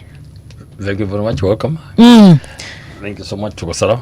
To go good. Well. Yes. Yeah, it seems like your week has been so busy. Well, quite up and down. It's been quite a hectic week, but here we are. Did it very well. Yes. Yes. So we thank God. Actually, not even you alone. The week itself has been busy. The week has been hectic on itself. Yes, and all of us so have been up and down. Yeah, a lot happened. Yeah, I was with my colleague here, and we looked at today is Valentine's Day. So I know people are busy in different places trying to celebrate this day. I don't know, what is your take on Valentine's Day? Well, it's a day. Yes. The way we have Christmas and yet we are not sure Jesus was born on Christmas Day. Yeah. It's a day that was just decided the way you can have a certain day to reflect some things. So it's a day that was set, not necessarily, because what I avoid saying is the only day you can show love is Valentine's Day. Then what about the other 364 days? So, but it's a day that was set just to reflect. It's a day that to say, wow, this ought to be happening. But after 14th, proceed. Go on. Whatever you thought you'd do to someone today, keep on doing that. Because it's supposed to be continuous. Only that, there's a day that we remember. You know, there's a day we remember. And it has taken different shapes over the time. Before, it used to be just for people who love, you know, like you know, who are in a romantic relationship. Romantic relationship. Yes. But it has gone over. People will go and give somebody their brother, flowers, chocolates, you know, do something good to somebody on the day of love. So the love has gone beyond romantic to all these other love, you know, like caring for your neighbor. You know, it has become something. So I love it. I like it that way, because it's not just about romantic. It's love. Well, the original guys who did that, theirs was romantic. Yes. But the society has grown it beyond that to reflect also that concern and care. You know, the love that's not just romantic. Which for me is a good thing. It's a good thing, yeah. It should be celebrated. These days, kids on a day like yesterday were told to come in red. So you can see that's another, because surely there's no romantic love in kids. Yes. But they are told to come with some little money to give to someone else to show love. Yes. You know, yes, it is expanding, it's growing, you know, which for me is a good thing. The only thing is, so also please, that helps a lot of men, so that the expectations are not so high on them, you know. So it helps to show, you know, love everybody around there, you know, so that the expectation again is not too high. Because actually, if somebody loves you, it should not be just on this day. This day would come, and maybe they are not, you know, the time it is February and all that. But if that person thinks about you, if this love is continuous, they'll plan something else even in March. True. And surprise you. So please, let expectations not fall on one day of what somebody can do for you. Okay, the expectations, especially on women. Please, if somebody have feelings for you and all that, please, it should go to the next 4 days. Make it a lifestyle. Whatever yes. you may think would come today, maybe it will come next month or April or once the schools close because of circumstances. Okay, that's a good perspective. Well, again, also we had talked about yesterday was World Radio Day, and we looked at the transformation that the radio has gone through from the traditional one that we used to listen to only listen to right now, whereby you can view, like right now people are viewing radio generation from all places. I mean, from across the world. But kitambo, it was about where your frequencies, the limit to which your frequencies can reach. So what's your take on that, and the role that radio has really played, especially in our country? I am a big believer in radio. Radio is king. Yes. That thing is still there. I can tell you that. Because what radio does, not many other media is able to do. Now, for me, I look at radio because the kind of people look at accessibility. Let me give you a very good example on the ground. Today, most of our listeners, they may not be able to go and maybe go somewhere and get access maybe to a TV station and all that. But for radio, even when a boda guy is driving, he's going to put on that country assist whatever on his phone, and he go listening to radio and all that, and be able to get the imagination. That look in the vehicles. A lot of our listeners are actually driving in the morning, in the evening, moving around. They're able to listen. Radio is king. The level of transmission of radio is very, very powerful. But again, like you have said, the transformation. This is radio, but it's on so many platforms. You know, somebody can keep on listening, not just on. You don't have to have that physical thing. You know, that sanyo thing. You know, we used to have. Yes. You can listen. You know, you can listen to radio when you are doing other things on any other platform. You can decide to go online. You know, you can decide to switch. You can decide. So it's the transformation, but it retains the originality of radio is king in terms of voice. Yes. Very powerful, and that's why that voice you come and speak. Somebody can do something else is a reason. That's why it's different from many other media. If I want to be checking something on phone, I have to go get Bardos and open it and begin checking, you know, browse internet, Facebook and all that. But I just need to tune in, and then I can be able to be doing other things as I get information and as I get educated and communication. That's why radio is very important.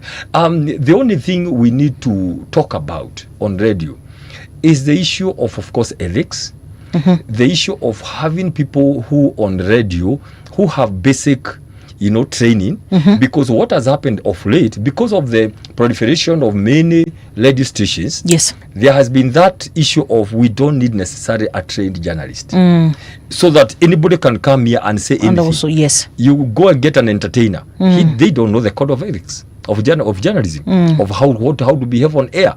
That is the only thing that media owners, people really need to look into. They need just to make sure the person behind the mic has some. They know what to say. What actually, you've just reminded me that there is a program with the Media Council of Kenya. Yes. There is a program to these people, the practitioners, those people who are practicing media. There is a training that the Media Council is really encouraging people to undertake, whereby you're being taught the ethics around the profession, that profession of journalism and so forth, the ethics that you need to observe and so forth, and then you're given a certification, so that at least you have the basics of being in media. It is a whole issue about being a member of is it Media Council? Media Council, yes. We need to know who are guys who are allowed to be behind the mic. Not any other entertainer or any other person. Yes, they could have some gift of entertainment, but can they go to school? Yes. We need somebody so that you know the basics. Right of reply, what to say, what not to say. Oh, yes. There are some things you cannot discuss on air because you don't have evidence. Yeah. We need that moderation. And I'm talking here generally on the media. Yes. Anybody who goes to all these platforms, TV and all that. So that we don't learn at the risk. Yeah, we know we have citizen journalism, but they are not bound by anything. They will put anything here, including scandalous things. Because they are not bound. It's now they can caught by the defamation law and all that. Yes. But in media, we need to have that. It's very important, and I'm happy that the Media Council of Kenya is really doing it. Okay. Thank you for that a fair breakdown of the World Radio Day and what the media is expected to do. So I want to introduce my people who are joining us on our Google platform, and Okite Linus. Can you hear me? Yes, Tricia, I can hear you. Karibu sana. Thank you. So you can introduce yourself as we continue with this conversation. Yes, I'm Okite Linus. I'm a data analyst by profession, and I look forward to us having a very balanced conversation regarding what has happened in the course of the week. Thank you. Okay, thank you. Rose, can you hear me? Yes, Trisha, I can hear you. Karibu sana. Asante sana. My name is Okeo Rose. I am a political science and public administration student doing international relations. I'm a finalist at Shrongo University, and happy Valentine's to you all. Okay, thank you, Rosa. So, looking at what the big stories that have made headlines this week, apart from the World Radio Day and apart from the Valentines, this week, actually, it is not something that started this week. It's something that started even way back. The issue of the grilling of the governors by the Senate. It is something that brought about that clash between the Senate and also the Council of Governors. And we had a lot of accusations. Some saying that something that they've been asked for bribes. Others saying that the people don't want to account for the funds that the public funds that they are in control of as governors. So that is one of the stories that we're gonna look at. This week also we saw the NEC meeting by the ODM at the coast is something that the outcome there was quite brought a lot of chaos in the country, and especially after the removal of the ODM Secretary General Edwin Sifuna, who is currently the senator of Nairobi. And also we are looking at also an outcome from that meeting. This is about the Azimio la Umoja. We saw what Dr. Oburu said, who is currently the leader of the of ODM, talked about ODM being the majority of Azimio coalition, and that by the fact that they are the majority, they felt that they need to be consulted before any decision is made. Remember last week we saw Kalonzo being crowned as the leader of the Azimio La Umoja coalition. So these are just developments around what has been continuing. So these are some of the things that we're gonna look at. And yesterday, during the burial of the son one of Mudhama. We saw Oburu, Kalonzo Musyoka. We have seen also other leaders like Gachagua, and all of them calling for unity in the country and also trying to to talk each other to join their coalitions. So I don't know what you people, what are your submissions or what you have to say about what has happened. Let's start with the issue of the Senate and the governors. Daktari, you're gonna help us break this down, because actually before even we continue, let me look at a clip that one of the senator from Kisii, Onyonga, he said something this week while he was being hosted here in our during our breakfast show. Yes, listen to what he said. Sometimes if a guy comes and says, "Oh, you're going to weekend, there's mafuta here, 100,000 for fuel," I take that, but it is stolen money. I'm only handling stolen property. But nobody watches me handling stolen property. So my conscience, CP, my conscience is very clear. Don't laugh. Well, that is from a leader, a senator from Kisii. That is what he said, and actually I know it came as a surprise to even our presenters. You can hear them laugh. They are really surprised by the comment. So I don't know, what is your submission around that whole issue? No, I think that's a very important issue, Teresa, because it's a very, very key governance issue. Yes. Where I come from. Mm-hmm. Two things quickly. One, in my thinking, governors must be held into account by all means. We have one of the worst wastages and the issue of mismanagement, lack of accountability, small gods that the devolution has created in terms of county governments. It's unfortunate. I can tell you issues from issues of missing revenues which are not banked, from issues of procurement, issues of payments, issues of illegal hiring. There are about 4 issues which are all around money. Now, so the issue of governors coming out to say they will not come to the committee, that one we cannot bargain about it. And my thinking would be, it has a lot to do with this issue of Sifuna, because Sifuna is a member of that committee, and the governors may have had some strength from State House. My thinking, they may have gone and gotten some backing to go and cause that chaos, because the person who is targeted in this country, the most targeted person in this country today is Sifuna. That's why he's being targeted by ODM in NEC. He's being targeted in that house. He's being targeted for Senate in Nairobi. You have to look at politics from 360 degrees. Jarango comes out and says he wants to become senator. The same day, Sifuna is removed in Mombasa by a sponsored meeting. You and I know. And then governors go to attack Sifuna in the committee. It is Sifuna. All that. No, it's not Karuma. Those guys are friendly. Karuma and Cheregai is friendly, you know. Yeah. He's a member of the cabinet, kitchen cabinet, sorry. All these are friendly. The person being targeted is Sifuna. So I see a hand from State House going to Robbie for Sifuna to be removed. Now, so, number one, governors must be held into account. Let's go back. The question is, they raised 4 issues. They talked about extortion, but harassment. Also harassment. I think some being harsh. There are 4 issues. Yes. So please, when they said the 4 senators are named Sifuna, at no point did they say Sifuna was the extortionist. What we know, me and you, is that Sifuna is one of the guys who are tough. Yes. With questioning. So guys are trying to say it is Sifuna who is extortionist. No. What I'm saying, governors cannot hide in the plain sight. Let them come with specific things. Who is extortionist? Who took the money? That is a separate charge. The issue of being harsh and being strong, of course, I know the chair is very strong on that. The chair of the committee and Sifuna. Yes. And also Charagai. Those are guys who go very hard on the governors. So please, number one, let's distinguish these things. Why they are not willing to give the names? If at all there is money exchanging hands, because both the giver and the taker are, both of them are guilty. Why are you giving the money if you're not guilty? So they are fearing, so they are beating around the bush.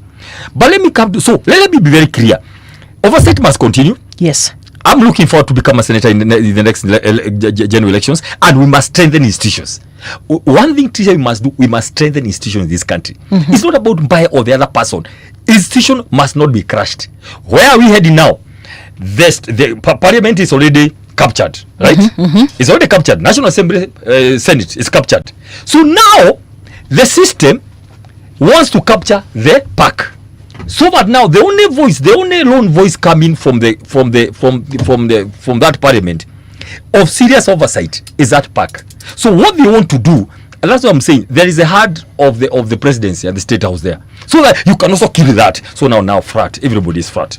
So what? So that why? So that governors can have only one allegiance. They cannot be summoned by the Senate.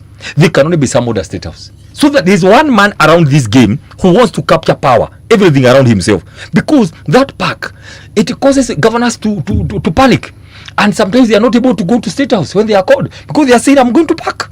So PAC has to be managed, and that is why people like Chergai must keep quiet. They cannot talk because they belong to the right camp. They have been accused, but they cannot talk.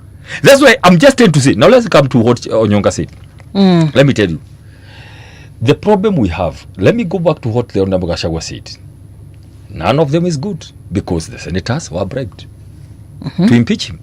10 million, 20 million. That's where Onyonga is coming now.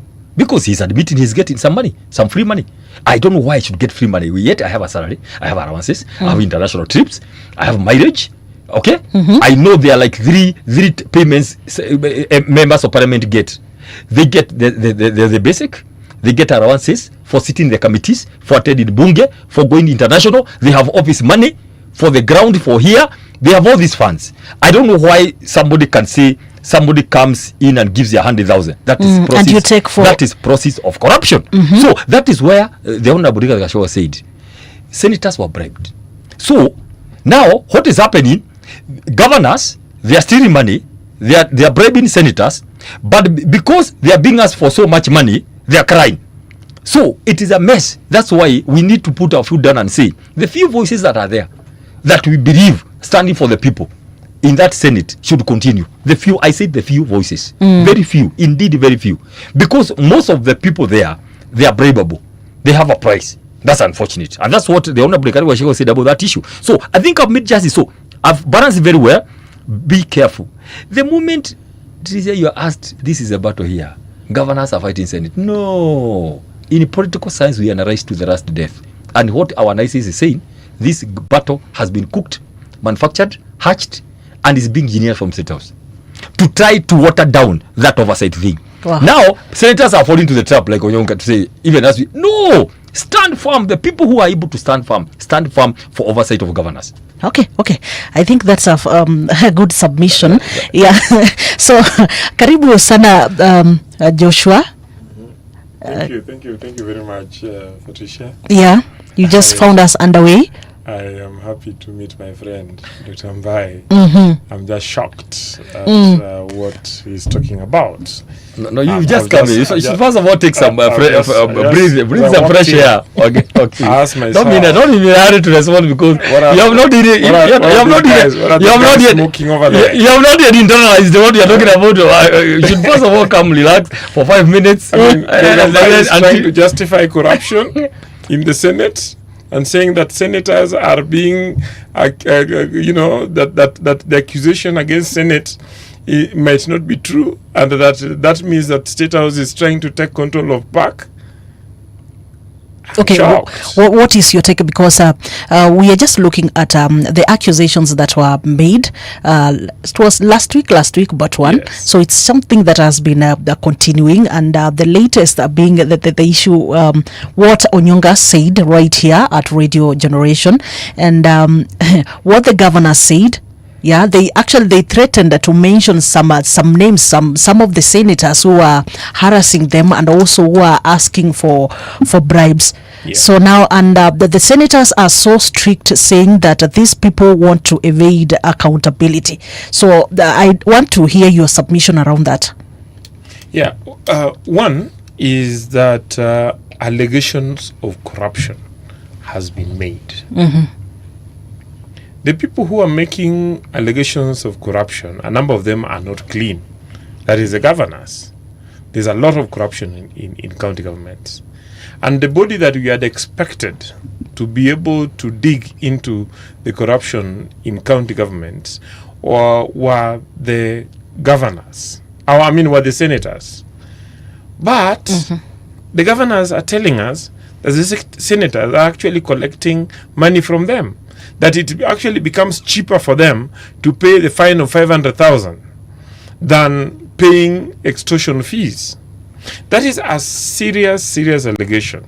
It's an allegation that needs to be investigated. Wait, pay 500. Which 500? I mean, there's a fine if you don't attend Senate. You are liable for a fine. You can be punished. You are liable for a fine of 500. And they are saying that that might actually be cheaper than the amount that is being extorted from them. So I want to understand. Okay, I want to understand something before you continue. So the 500, I want to understand, because when these people are being called to the Senate, they are being called to come and account. Exactly. So when they say this is better, they better pay the 500. Now, what happens to Kenyans who want to know how their funds have been used? It is wrong, and the governors have to be called out. They need to appear before the Senate. But they need to appear before an accountable Senate. They cannot appear before a Senate that is also corrupt. The corruption in the Senate must be cleaned up. And, you know, a senator just sat here. We're in the studio we are sitting today. Yes. And I followed you on, I followed the discussion streamlined on the internet, on YouTube. Yes. And Senator Onyonka, who is my friend, was saying here with a straight eye that he has received money from governors. He said that he knows that the money that he has received is stolen money. I'm expecting EACC to swing in. I am expecting the Speaker of the Senate and the relevant committee to strip the senators who will be named of any immunity, so that they are investigated and, if found culpable, be taken to jail. Okay, wait a minute. Jail. Yeah, wait a minute. Let me play that clip again, because he started with if. Yes, yeah, please. Okay. Sometimes if a guy comes and says, "Oh, you're going to weekend, there's mafuta here, 100,000 for fuel," I take that, but it is stolen money. I'm only handling stolen property, but nobody watches me handling stolen property. So my conscience, CP, my conscience is very clear. Don't laugh. Ladies and gentlemen, introducing Patricia Waiua, and this is Generation Report, your weekly news roundup show on Radio Generation, where every headline has a heartbeat and every moment counts. I want to know, I just wanted to be clear that he said that if, so it might mean that maybe it might. No. I listened to that clip several times. Yes. And in that clip, Honorable Onyonka actually said that there are moments when he has received money and been told that this it's you can fuel. use this for fuel. Yes. And then he also said that he knows that that money is not clean money, that is stolen public money. Okay? It cannot be clearer than what he said. And so he says, he actually even said that he knows that he's handling stolen money. I mean, that's confession of corruption. Okay? Yes. Because we pay the senators, and we pay them handsomely. And we give them mileage for driving. We give them a vehicle. We give them mileage for driving from their constituencies, from their counties to Nairobi.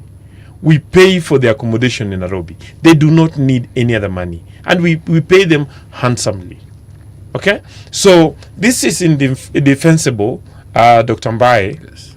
And there is no way, if this is what in DCP you stand for, what that you can come and defend some of these things. I am surprised. No, did you hear what I said? I think he didn't hear what I said. I heard what you said. I think because you were deflecting the blame to State House. This is something on the shoulders of senators. They need to account for it. I'm saying and then they need to do their job to ensure that the governors are held to account for the theft of public money. Wait a minute. Let him. I think you found the discussion way advanced because he had already talked about the senators. Yeah, he had actually he called out that the Onyonga thing. Yes, so I don't know what to say, but before we finalize that that point, I also want to invite this young people on the young contributors on our Google to also say something about it. So I want to start with Rose. Rose, can you hear me? Yes, I can hear you, Patricia. Yes, you had the conversation. You had what Dr. Mbaya said.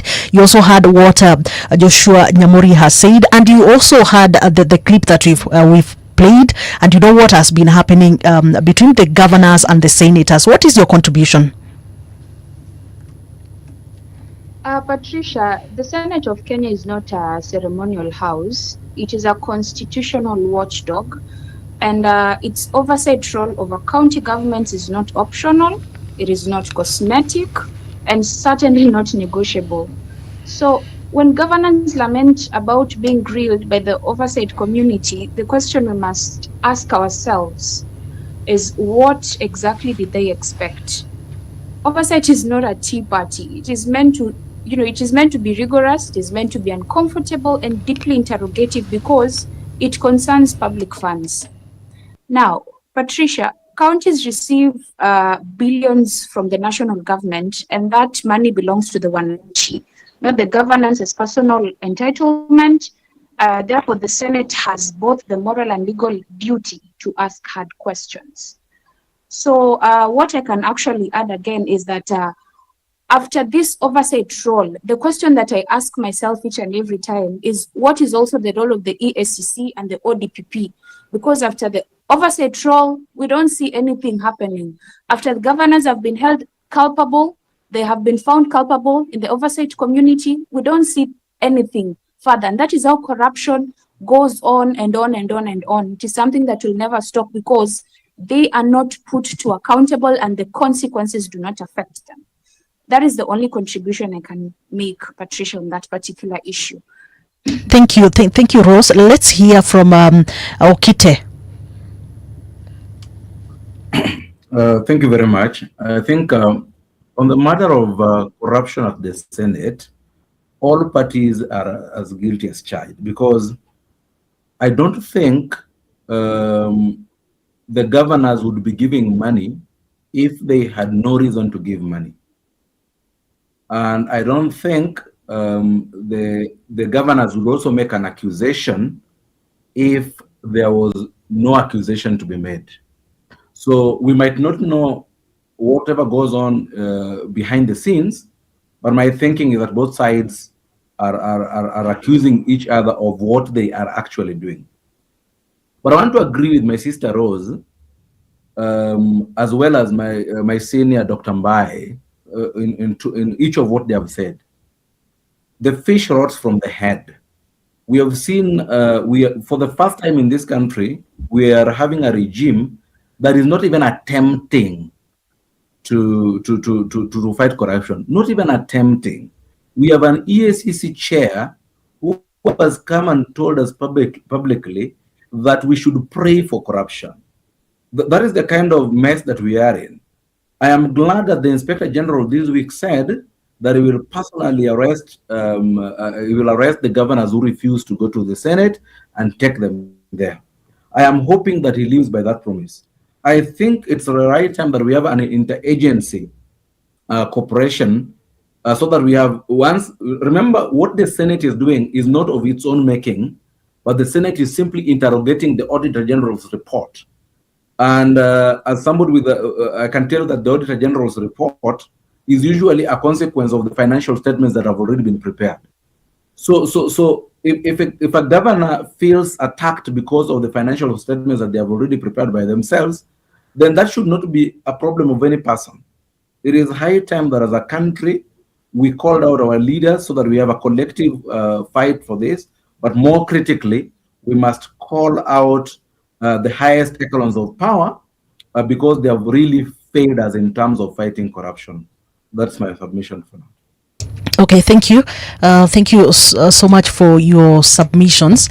Our panelists, you've just heard what, and these are young people actually, so that's why we usually have them also joining the conversation so that we can also hear their submissions, because we said the future is young. The future is still young for the Gen Zs. Yeah, they are Gen Zs actually. Yeah. So, Bai, do you have anything to say around what they've said this week? That's the way to go, because the whole issue is about what we do. We develop knowledge, we develop wisdom, and we develop what I call perceptions or insights. So that is what, and that's exactly what I said in a nutshell. This thing, you must look at it in a broader way. It's very serious. Governors must be put to account, and anybody wanting to cripple that committee will not agree. Actually, if they try to change, and I'm asking the Speaker of the Senate, please, may you not receive any calls from outside Senate to go and change those members, because if the law is not followed, we will go to court as the citizens of this republic to protect that committee. If there's no wrongdoing, and please, governors, let them not scout around saying, oh, there are 4 charges. Can you give each senator a charge? If it's extortion, say who took money from you and who gave the money, and where did the money come from? So that is the whole cycle. Let's not, this drama is too much in this country. We need people quickly to come and say, hey, please stop the drama. You said 4 charges. Give Sifuna his. Say what the chairman has done. Is it being harsh? Is it whatever? Is it? No, you can't come and say, oh, extortion is whatever, and then put 4 names. It is very serious. It's very bad, because Kenyans now think that the 4 senators have been accused of extortionist, which is not true. Let governors say who took money from them. That's what we ask. So they are hiding to be able to run away from that. Please, I'm urging, let all those members come to the committee as scheduled. If they don't, the IG should be forced to go get them by force and bring them there. Arrest them and bring them to the committee of Senate. We don't want drama. Come on. If somebody has taken money, that's another thing. Should be handled in the normal way. That's what I'm saying. Remember? If there's anything about untoward the committee, the Senate have done, let it be handled in that way. But don't come and mix up issues here.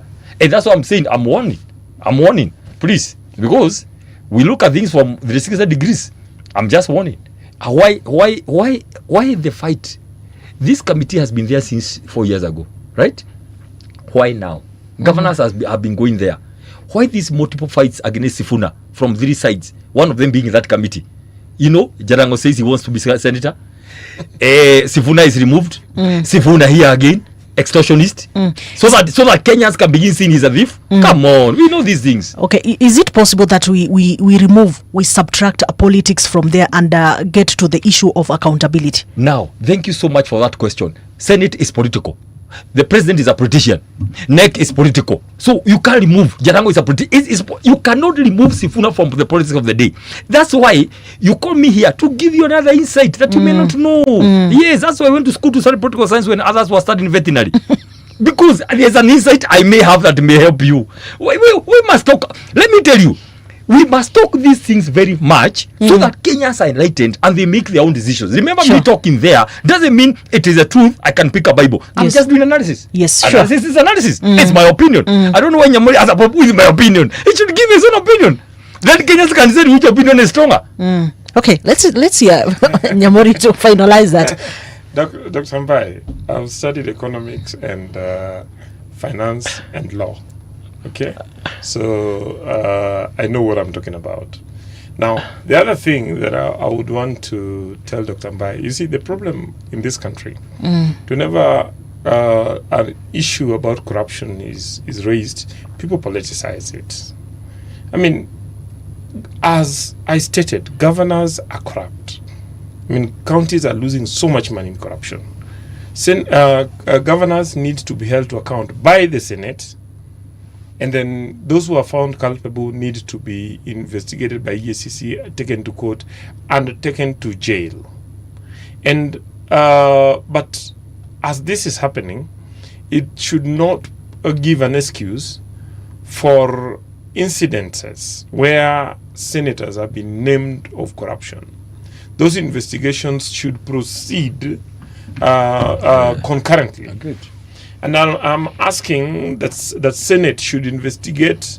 They have mechanism through which they can do internal investigation. For Senate to be able to restore the dignity of the House, they need to call out the corrupt senators, starting with those who have confessed. And if the governors need to be asked to give evidence, and if there are senators who are found to have been engaged in corruption, they need to be handed over to EACC and the police. That is one. But then the senators cannot be allowed to, run away from this by trying to politicize it. And especially when, because of politics, Dr. Mbai, who is really my friend, can say that Sifuna is innocent before even the investigations happen, and that might be a political onslaught against Sifuna. 4 senators who have been mentioned, not only Sifuna, and they are from both sides of the divide. So it is important that that investigation goes on. But beyond that, it is also important that we call out each other as Kenyans. Because we cannot be saying that, our leaders are corrupt, but we continue being corrupt. Every day you find that a Kenyan, is on social media or mainstream media calling out corruption. And as they drive, they meet a policeman who flags them down because they were on the pedestrian path. And rather than stopping and accepting to be taken to court or bonded, they actually offer the policeman money before the policeman even asks for the money. Then when he reaches his office, he will be writing about the corrupt police service. Similarly, your child is supposed to be expelled for having found to be using drugs. Rather than accepting the punishment, you bribe the school administration not to do that to your child. So what am I trying to say? I'm trying to say that the corruption in this country has become a social issue. And so when the EACC chairman says that it is important that we pray, prayer is one of the ways of mobilizing the society.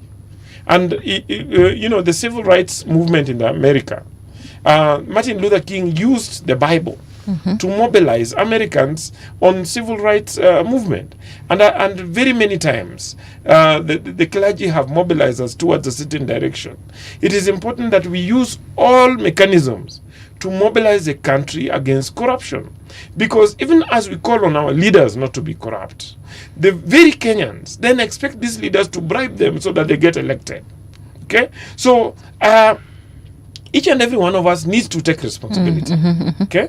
Then issues were raised on, attacks on the president. The president has made certain efforts which should be appreciated, even as we still put pressure on him to do much more. One, it is only this president, the previous president, President Uhuru, actually stood and told us that he knows that 2 billion shillings are being stolen daily. And when Kenyans called him out, he asked that, so what do you want me to do? Munataka nifanye nini? Okay? So he actually, as the chief executive officer of the country, he actually gave up. President William Ruto did not give up. One, it is this president that in November, I think last year, declared corruption to be Kenya's greatest obstacle to development. Okay? That is a leader coming out and courageously speaking about a problem. Okay? Unlike President Uhuru Kenyatta, who was denying that it's a problem. Secondly, so wait a minute before you. I need to raise this, and then you can ask me the question. It is this president that moved out and established a multi-agency anti-corruption task force. But some of us went to court and stopped it. Okay? So the matter is still stuck in court because we need to approach it from all our facets. He said that for us to fight corruption, it is important that ODPP, DCI, KRA, CBK, and all EACC and all the other mechanisms have a national and united front. It is also important to know that while we had come up with the conflict of interest bill several years ago, Parliament refused to pass tried to amend that law, and the previous president refused to, put pressure on Parliament. It is this president who said that he was not going to take, a diluted law. returned that law to Parliament and used, the influence that he has in Parliament to ensure that that law was strengthened. And right now we have a very strong conflict of interest law that each and every one of us should defer to, even as we campaign against corruption. Lastly, this country has been losing money through, leakages in the system. This is the president who then established, the digital system for collection of government revenue, and was fought. But through that, increased government revenue from 50 million shillings a day to 1 billion shillings a day. Okay. And finally, but because of time, we are heading to the top of the hour. Okay. So I've just had your points, but I still have some questions that I needed to ask to follow up your comments on. But because of the time, this is a Radio Generation. The show that you're listening to is the Generation Report that sums up all the stories of that happened in the course of the week. My name is Patricia Wayua. So let's get to the top of the hour and then come back. Wengine tuliwapatia nafasi kule mbele, wakakuja wakafanya biashara na chakula ya wananchi. It's 9 o'clock.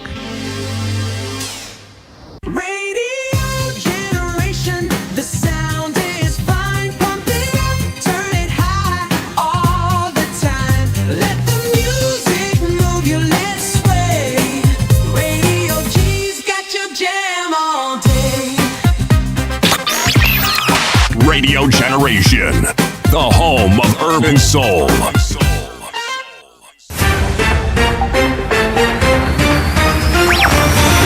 This week, power was tested in the corridors of leadership, economies shook under pressure, and the voices of ordinary citizens demanded to be heard. From breaking decisions in high office to protests in the streets, from moments of triumph to tragedies that stopped us in our tracks. These are the headlines that shaped our week. And beyond the noise, we search for what really matters, the connections, the context, the stories behind the stories. Introducing Patricia Wayua, and this is your weekly news roundup on Radio Generation, where every headline has a heartbeat and every moment counts.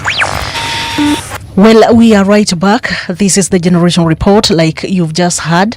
Yeah, so big stories this week are being broken down right here by us together with my analysts and experts right here at Radio Generation. 88.8 in Nairobi, 90.7 in Mombasa, 89.5 all the way in Garissa. Radio Gen KE, that is on our social media platforms, rgk.co.ke, that is on our online platform. You're able to follow the conversation. You're able to view what is happening right here. So before we went for the break, Joshua Nyamori talked about the efforts that the president is really putting in place to curb the issue of corruption.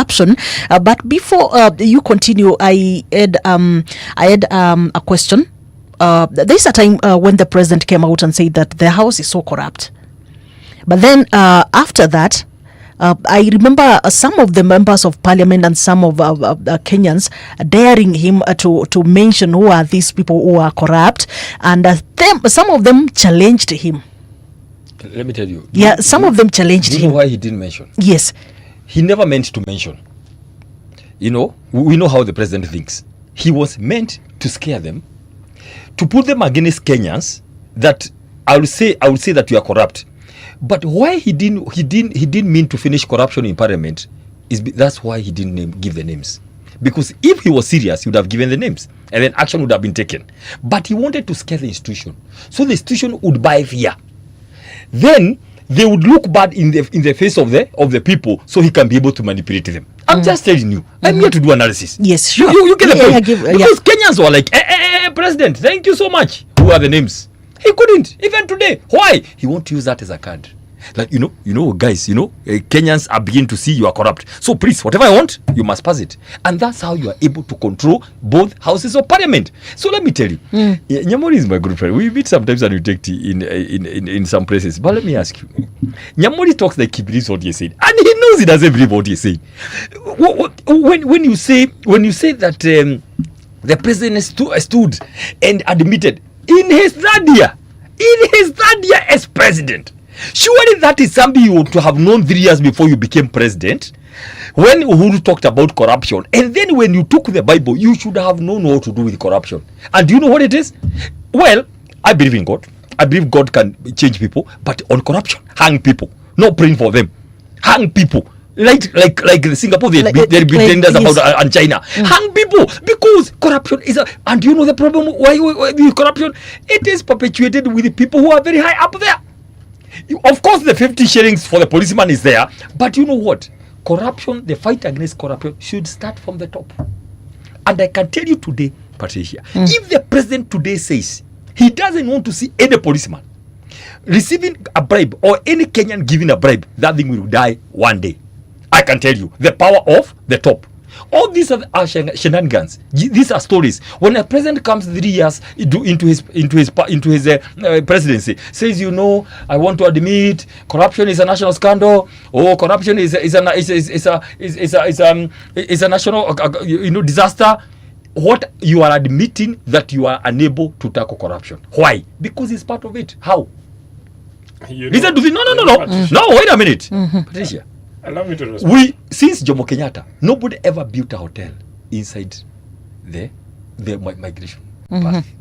We saw a letter written by none other to tell somebody, let us exempt this one to build a hotel. That's number one. Number two, we are being told about Taranta Hera, this Taranta stadium here. But we know, again, we have been here. How can you have corruption peddled by the highest office? We are all done. We are waiting for either Jesus to come back or something to happen. Let me tell you what. Because the contractor who was doing Taranta was told to build a hotel inside the forest. Who held the title deed? One of the confidence kitchen cabinet member of the president, who is MP for Belgood. It has been in the media. So you cannot tell the president to talk about corruption. He is a perpetrator. Now listen, when he wanted to bring all the law is very clear who should fight corruption, right? You should strengthen EACC, give it power, straight without going to DPP. If you want to fight corruption, so that if they have evidence, they go to court, change the law. But the law cannot be changed. Why? Because no, wait a minute. You say because is a constitutional. I'm just saying. Wait, I'm saying the way it should be. EACC. Okay, wait a minute. I'm just saying. Ideally, the EACC should have powers. But today, what happens? EACC have to submit to an appointee of government, who call the DPP, for them to approve the charges. So that now the president has the powers to say, no, don't charge this one. But that's what I'm saying. Finally, yes. He wants to control instead of enforcing. Literally enforce the constitution about fight of corruption. He wants it to be done at State House. Who can allow that? Oh, EACC report to me, DPP report to me. That's what I'm saying. Let's talk. Corruption, Patricia ought to have finished the first day the president took the Bible by saying, I don't want corruption, and stop it yourself. Okay, thank you for your submission, for your views. But we need to look at time because we have a lot still lined up. Yes, sure. It is critical that Kenyans are not allowed to take, Dr. Mbai is a PhD guy, he's a very learned guy. And I expect him that when he's speaking, especially in such a serious platform, that he's factual. That's a very serious issue. Don't equate my education to my analysis. Allow me. Please. You cannot sing. Question my. You cannot sing. No, I'm not questioning your education. That's why critique the point, not the person or my qualifications. It's somebody I respect. Okay, but you see, when you stand here and say that the president should give EACC powers, well, he knows, that it is a constitutional office that is given powers by the Constitution. Then when he talks about the powers of the DPPP that is given by Article 157 of the Constitution, and then he tries to blame the president for it, it is wrong, okay? And it is lying to Kenyans, okay? And then you see, again, when we try to take this when we take this war on corruption, and we want to say that it is only William Ruto, who is the president now, who is to blame, despite what I've listed as some of the efforts that is made, I think we are also not being candid, because this William Ruto has to deal, for instance, with certain corrupt people who mobilize their ethnic groups but have been accused of stealing, for instance, relief food, were dismissed from public service, but are defending their interest. I'm just giving an example. He's talking about but Dr. Mbai will tell you that should not be mentioned, okay? When they are mentioned, then these people run back to their ethnic group. That is why I am saying that we need to come back together. We are such a fractious society that we need to agree to come together, to call each other out, to give these institutions political and moral support. Without that, then no one will ever succeed in fighting corruption. Okay? The president has made certain specific. He has declared it a national problem. He has signed into law the conflict of interest bill. We need to find out, for instance, when Honorable Nyonka, that my friend is trying to defend here, comes to radio and says he received money. There is the conflict of interest law alone is enough to take him to jail. Okay? But when you touch them, then Honorable Mbai will come here and tell you, Dr. Mbai will come here and tell you that you are touching him because he is opposed to government. Okay? That's the kind of fractious society that we have. And we need to move away from that. Agree that corruption is a cancer, and agree to move forward as a nation and join together in fighting it. But when we try to make it a political issue, a partisan issue, there is nowhere we will go. It's okay. I agree. We don't need to belabor this quickly. Yes. There's nothing like a green corruption is an issue. We knew since independence. Corruption has always been there. Yes. You take power and deal with it by yourself not being corrupt. Secondly, it starts from the top. I said it. Leadership starts from the top about fight over corruption. Number two, the same way the president asked the Musalia Mudavadi to go over Christmas, disrupting our Christmas, to talk about change of constitution to include the prime minister, the same way he would have said, I want a change of constitution to give EACC powers. That's what I'm saying, if you want to read from the front. Would we agree to petition, me and you? Petition for Kenyans to come together to that change is the that law is a on that. that is a fun thing. That is a fun thing I'll do when I become senator next year. By the way, it's among the things I'm going to push myself, not other people. Myself, I'll push it as a senator. Yeah, because we need to tighten our laws. Let us implement the constitution. Let's not kill it by make sure all the arms of government that deal with corruption report to you in State House, and then you put one of your advisors. You put one of your advisors who is illegally in office. There is no to spearhead that. There is nowhere where you get are reporting to State for record, okay. Just for record. There is nowhere where the institutions are that letter circulating, intimating that the Honorable Rigathi Gachagua was sacked, was manufactured in 2024 as a part of a smear campaign when he was being impeached. Why have they never come out to deny it? Wait, no, why has Rigathi Gachagua he doesn't have come on. He cannot go. Let's be orderly. You don't know by at your level. How did he? It has been the person who drafted. Can you tell us how he left the service? but you know. How did he leave the service? How do people letter? How do people leave service? In which he I resigned. just told you that letter. Let's just be orderly. Yes. Rigathi Gachagua is the epitome of corruption in this country. No, you don't know. Well, how did he make money? If you knew that the person who drafted the letter has confessed, then you'd not be saying that. The person who drafted that letter. The letter is out. Could you give us a document? But now, on how Rigathi Gachagua left the service? What I found funny, a fake letter was done. A whole president and his deputy relying on a fake letter. That's how fake. No. So give us an alternative evidence that shows let's do this. Let's do this because we really want that evidence. We want to see everything. I think we will talk about having that evidence, like it was removed because of this and this. Let them give it. Give it. We have tabled a letter. That letter is circulating. If you have an alternative letter, come on. How did he leave the service? But, do you have evidence of how he left the service? By state if it was not dismissal, such shows, they should be told. The person who drafted that letter 2024 has come out to confess. It is very easy. It was drafted by somebody who has come out to confess. Let Dr. Mbai tell us how he left the service. Wait. Did he resign? Did he retire? Who, where is the documentary? He who alleges must prove. But we have. Why do you want me to? No. Okay, Why do you want me it's to come and get the documents? okay. It's okay. We will need that evidence. Maybe want to.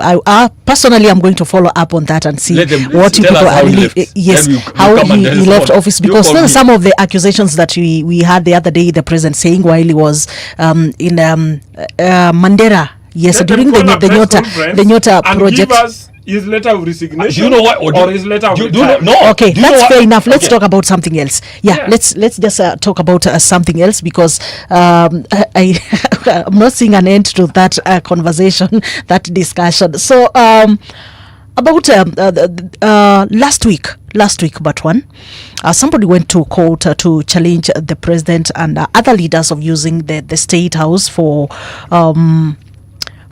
party activities and so forth. So I also had some of Kenyans and analysts also talking about the use of the Nyota. The Nyota program is political token. Some of them have come out to accuse that, and also the use of the national development programs is a token, political token. So in just 2 minutes each, I just want to hear your submissions. First of all, let me play this clip of Natembea so that we can pick the conversation from there. Kuna wengine wanatembea kusema kwamba eti Ruto hawezi kuja Trans Nzoia kwa sababu Natembea amemkataza. Ruto hakuji Trans Nzoia kwa sababu hakuna maendeleo amefanya Trans Nzoia hii. Ameona pendeha, atakuja kuambia watu wa Trans Nzoia nini? For the last 3 years ametufanyia nini?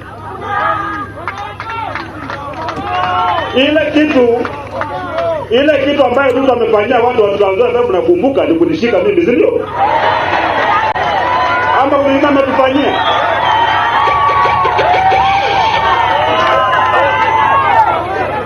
Sasa lazima tukue watu wa kusema ukweli. Ama namna gani? Na sisi tunadai haki yetu. Wakati tunapeleka barabara za lami zote sehemu moja ya taifa la Kenya, unaenda kule Northeast, unasema barabara inatoka hapa iende hapa kilomita karibu 1000. Mabilioni ya pesa. Na kaunti ya Trans Nzoia, ile maendeleo mnaleta hapa ya lami sehemu moja huko Cherangani peke yake, mnabagua wakazi wa Kenya.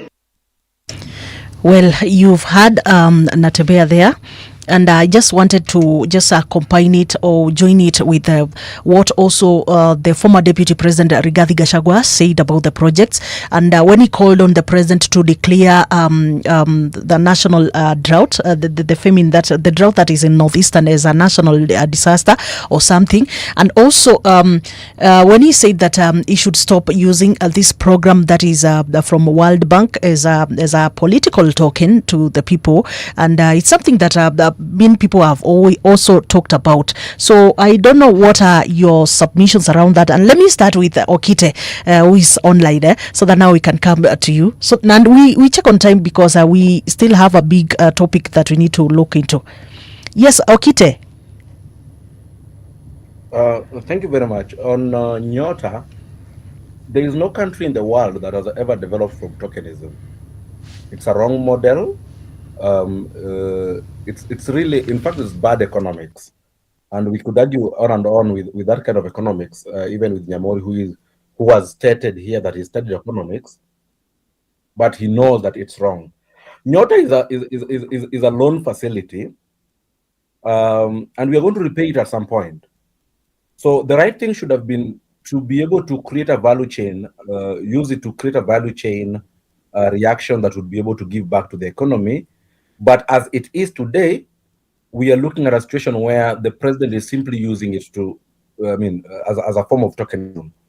Secondly, even the manner in which it is being done is wrong, because previously we used to have something like Youth Enterprise Development Fund that was working in a similar manner. But we never saw, at that time around when Kibaki was the president, we never saw all these choppers. We never saw all these people running with Prados to go and distribute 20,000 shillings. It's a wrong model of economics. Lastly, on the topic of using public spaces for politics, again, that is simply also unethical. A state house should be a space of national unity.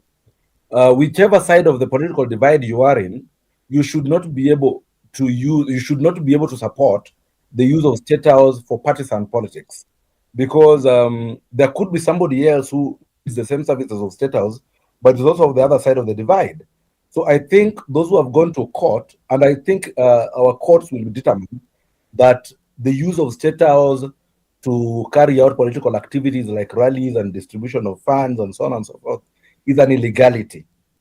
Just because of time, I want to just say something here, Tricia.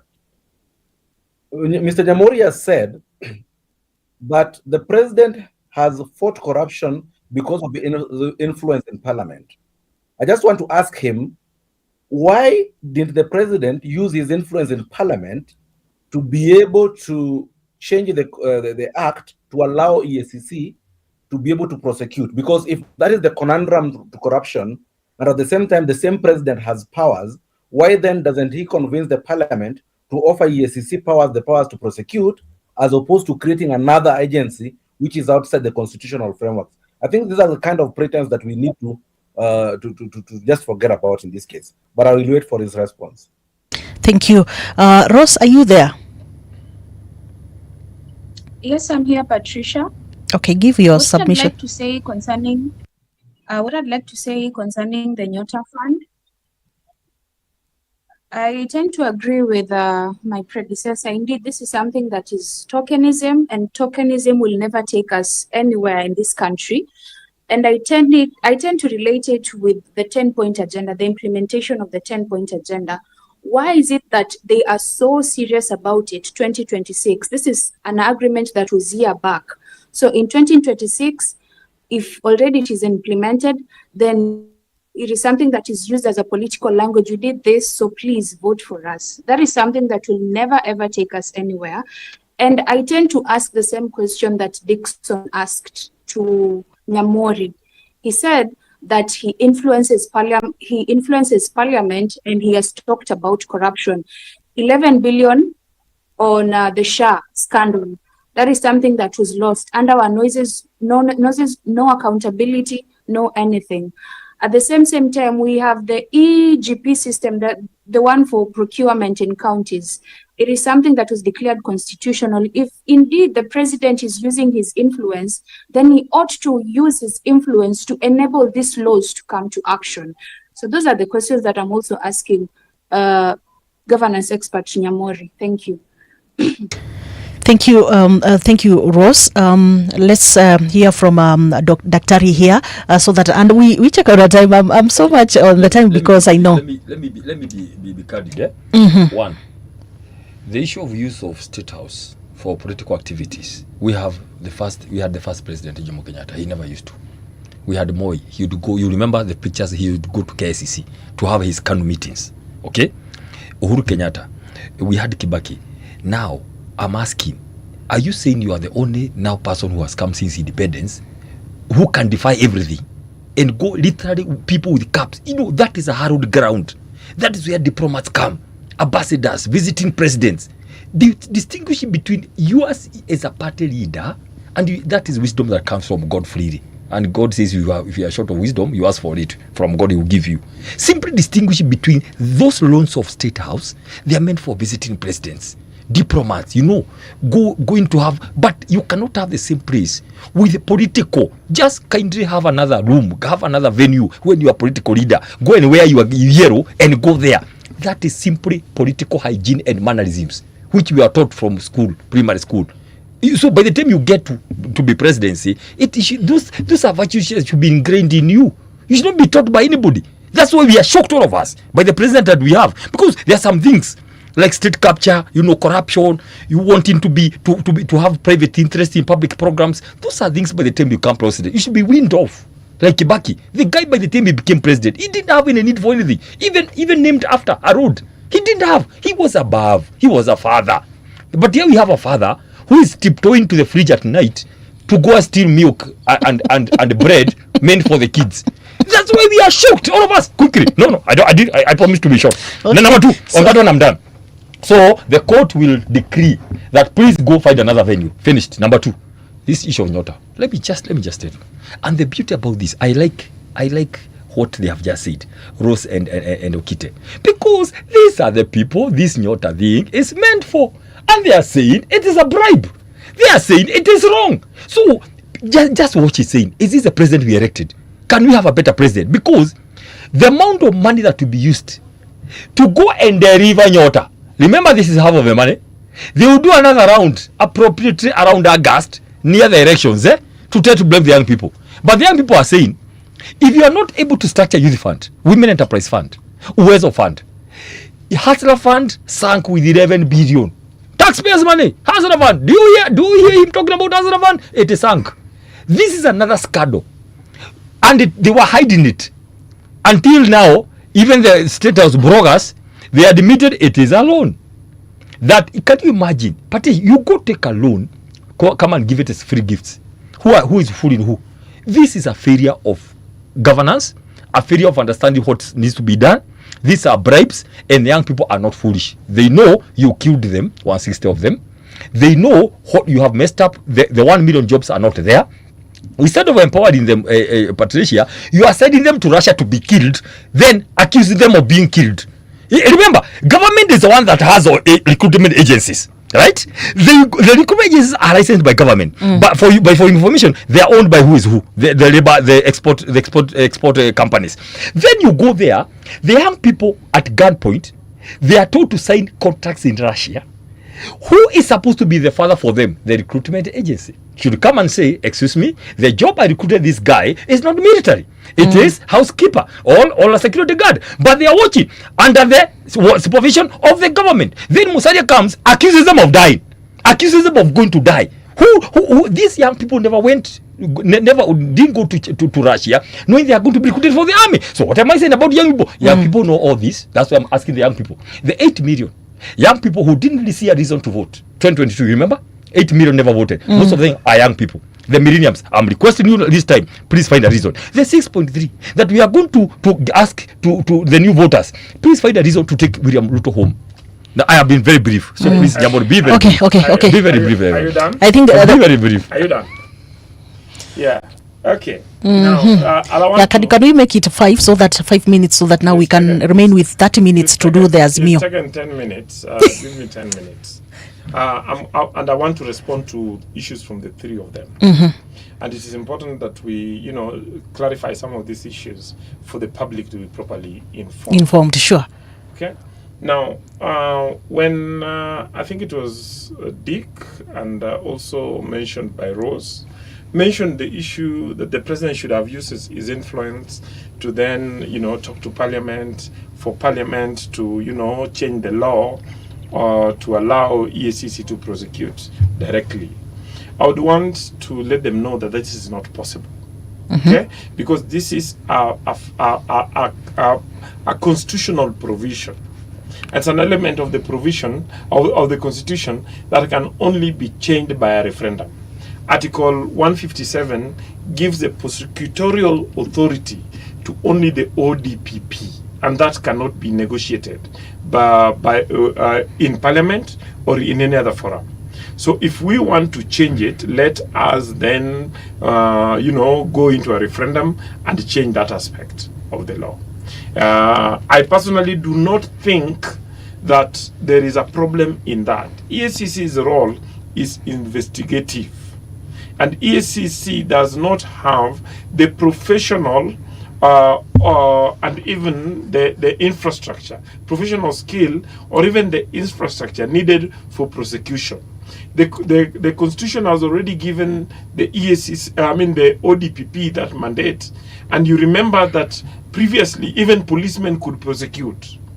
But as Kenyans, we thought that it was necessary that we give that power to the ODPP. Okay? So EACC should just work with the ODPP. I know that there have been cases where EACC has forwarded files, but ODPP has returned them back because they have looked at the files and they have found that the evidentiary levels required to make the prosecutions have not been met. So that is one.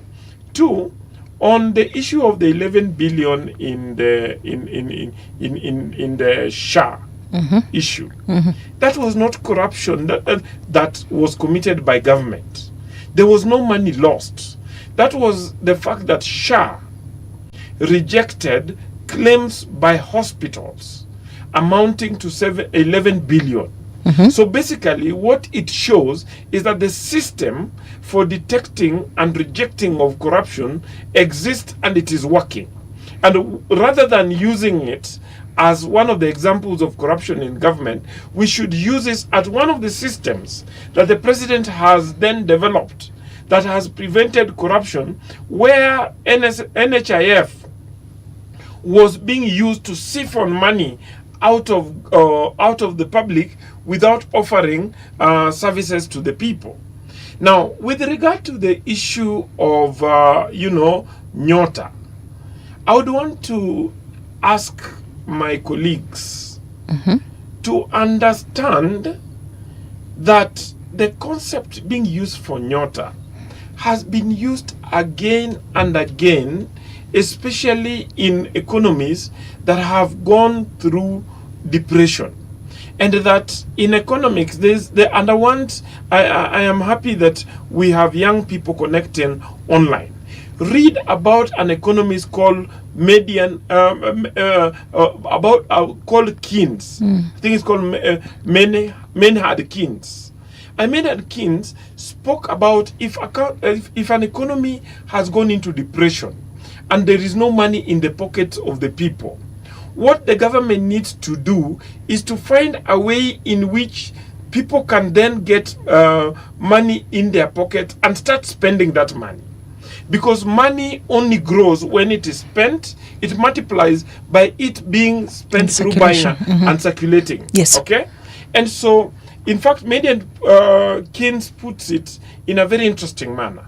He says that if there is no other way in which the government can put money in the hands of the people, the government should bury the money in trenches and then tell people, especially young people, to go and dig the trenches, and when they have dug it, if you get money there, then that money becomes yours, so that at least there is some effort in the process of getting that money. Then when they get that money, they spend it in the economy, the money will multiply and the economy will grow. So basically what the government is doing is that through the 50,000 that is being given to these young people, the government is putting money in the hands of those young people so that they can trade. As they go and buy and sell, they will be multiplying that money. As they multiply that money, the economy will be growing. And the difference between what, you see, a number of these people think that the government should find a way of giving people loans worth billions of shillings rather than giving people 50,000 shillings. When you give it to billions of shillings, it is only Dr. Mbaye and his friends who can be able to access that loan, because they have capital that they can offer as security, but at the same time they have connections. But when the money is given in small bits, and then the government made rules to ensure that this money, the reason why Dick and Rose would have a problem with this is that this money did not target them. This money targeted Form 4 leavers.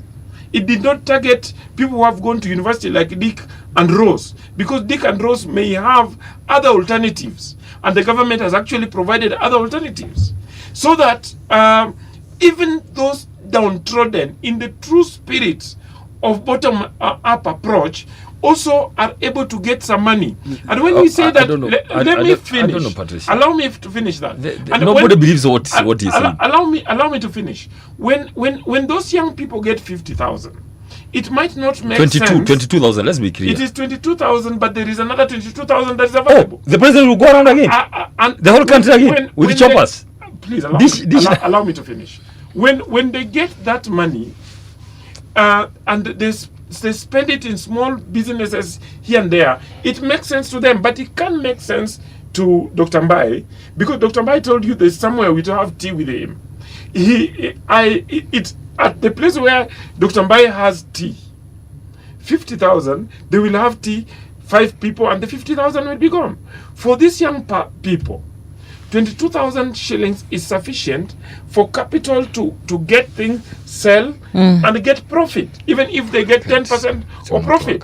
and they continue selling, because Hustler Fund has proved to us that the women who take Hustler Fund, who take Hustler Fund, where is the Hustler Fund? 5,000 in the morning. Where is it? Buy and sell, make a profit of about 1,000 or 500 shillings a day, pay back and take more. And through that, some of them have grown to the extent where some of them are getting as much as 150,000 shillings a day. I think there was one issue that was remaining. It's the issue of the use of a state house for... Yeah, the issue of the use of state house. Again, this is again another area where I think we are being dishonest. Move around the world. Barack Obama, okay, in the US, would have a lot of meetings with his party functionaries, with Joe Biden. Trump has a lot of meetings with his party functionaries. Did he bring aspirants just listen to me. The Democracy And I want Party you to just check internet. To White House? Just check internet. They have meetings in their residence. In the UK, Rishi Sunak, because the matter is in court. Let's not go to the details here. You had the time. Allow me. No, but we cannot discuss the matter that is in court. Your time is up. As we went to court and if finished you go to India, Modi has meetings, because that is the resident of the president, and the president is allowed I think you are not getting strategic. You can do strategic meeting of you people petition. What we are against is getting people with bread and soda if at all, in state house. Dr. Mbai has an issue.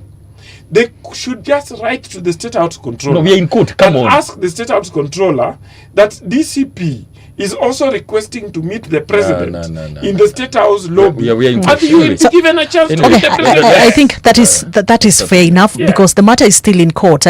I just wanted to hear your submissions around it, but that's okay. So we are already there. You come. So let's have a listen to this. Kidogo tu because of time. Ndio waweze kusambaratisha chama iweze kuchukua mambo ya nidhamu, ili chama ya ODM isimame imara vile baba aliiwacha. Nikiwa katibu mkuu, ninaelewa kwamba baba alituachia kazi nzito, kazi ambayo haihitaji mtu ambaye ni watermelon. Mnajua tikitiki maji? Yes, kwa sababu ukiwa unayumba ile kazi baba aliwacha, tutasukuma, tutashindwa kusukuma, si ndio? Tusiwe kama popo nundu. Si ndege si mnyama, sijui mchana ni ndege, usiku ni mnyama, mara niko chungwa, mara sijui niko kule. Tukuelewe vipi jamani? Kweli kwa hakika tunasema ya kwamba mtu ajitambulishe kwa tabia zake, na siku zote tabia ina dawa. Wewe kama ni kitatange, ubaki na utatange wako, lakini kwenye chungwa tunataka watu wa kukaa na kutulia. Na ndani ya ODM yule pengine atakuwa yuko na nyefu. Kama ni kuenda aende, ODM iachwe hapa Kilifi. Sifuna sikiza. Tulikuwa tumekupa heshima, tukakuheshimu kama SG. Time yako 18 umeingia, saa hizi kazi imekushinda. Catherine Omanyo pale anaiweza. Wacha kuanya haya, kwa nini unaenda kotini? Wale ambao wanasema mambo ya shares, wale wa kabila, wale ambao hawajui kabila ndogo wanajua kabila kubwa peke yao, hao hatutazungumza nao. Wanakasumba ya kwamba chama ya ODM imetengenezwa na baba Raila Amolo Odinga ili ifanye kazi ya upinzani peke yake. Hiyo ni kazi ama ni kazi bure hiyo? Manifesto ya upande mwingine ni ukabila, manifesto ya upande mwingine ni kusema ya kwa wewe sio shareholder, wewe ndio shareholder. Mambo ya azimio ilikuwa ni ODM, na hiyo ODM tulitoka wakati tulianza hii broad based arrangement na Ruto. Tulitoka na hiyo azimio ilikufa wakati huo. Nilisema ya kwamba huyo deputy president hatuna nini chuki na yeye kwa binafsi. Yeye binafsi hatuna maneno naye, lakini hiyo kiti ni kiti ya public. Alafu alikuwa anatundanganya ati atatupatia upresidency, na yeye alidanganya baba na yeye hakutupatia. Si yeye alikuwa na nguvu yote ya kutupatia? na tulishinda. Uchaguzi iliibwa hapo kwa mkono yake, na yeye anaona na hakutusaidia. Kwa hivyo sasa tunamuomba atuache uhuru, sisi tufanye vile tunataka, sisi ODM asiinterfere na sisi. Wow.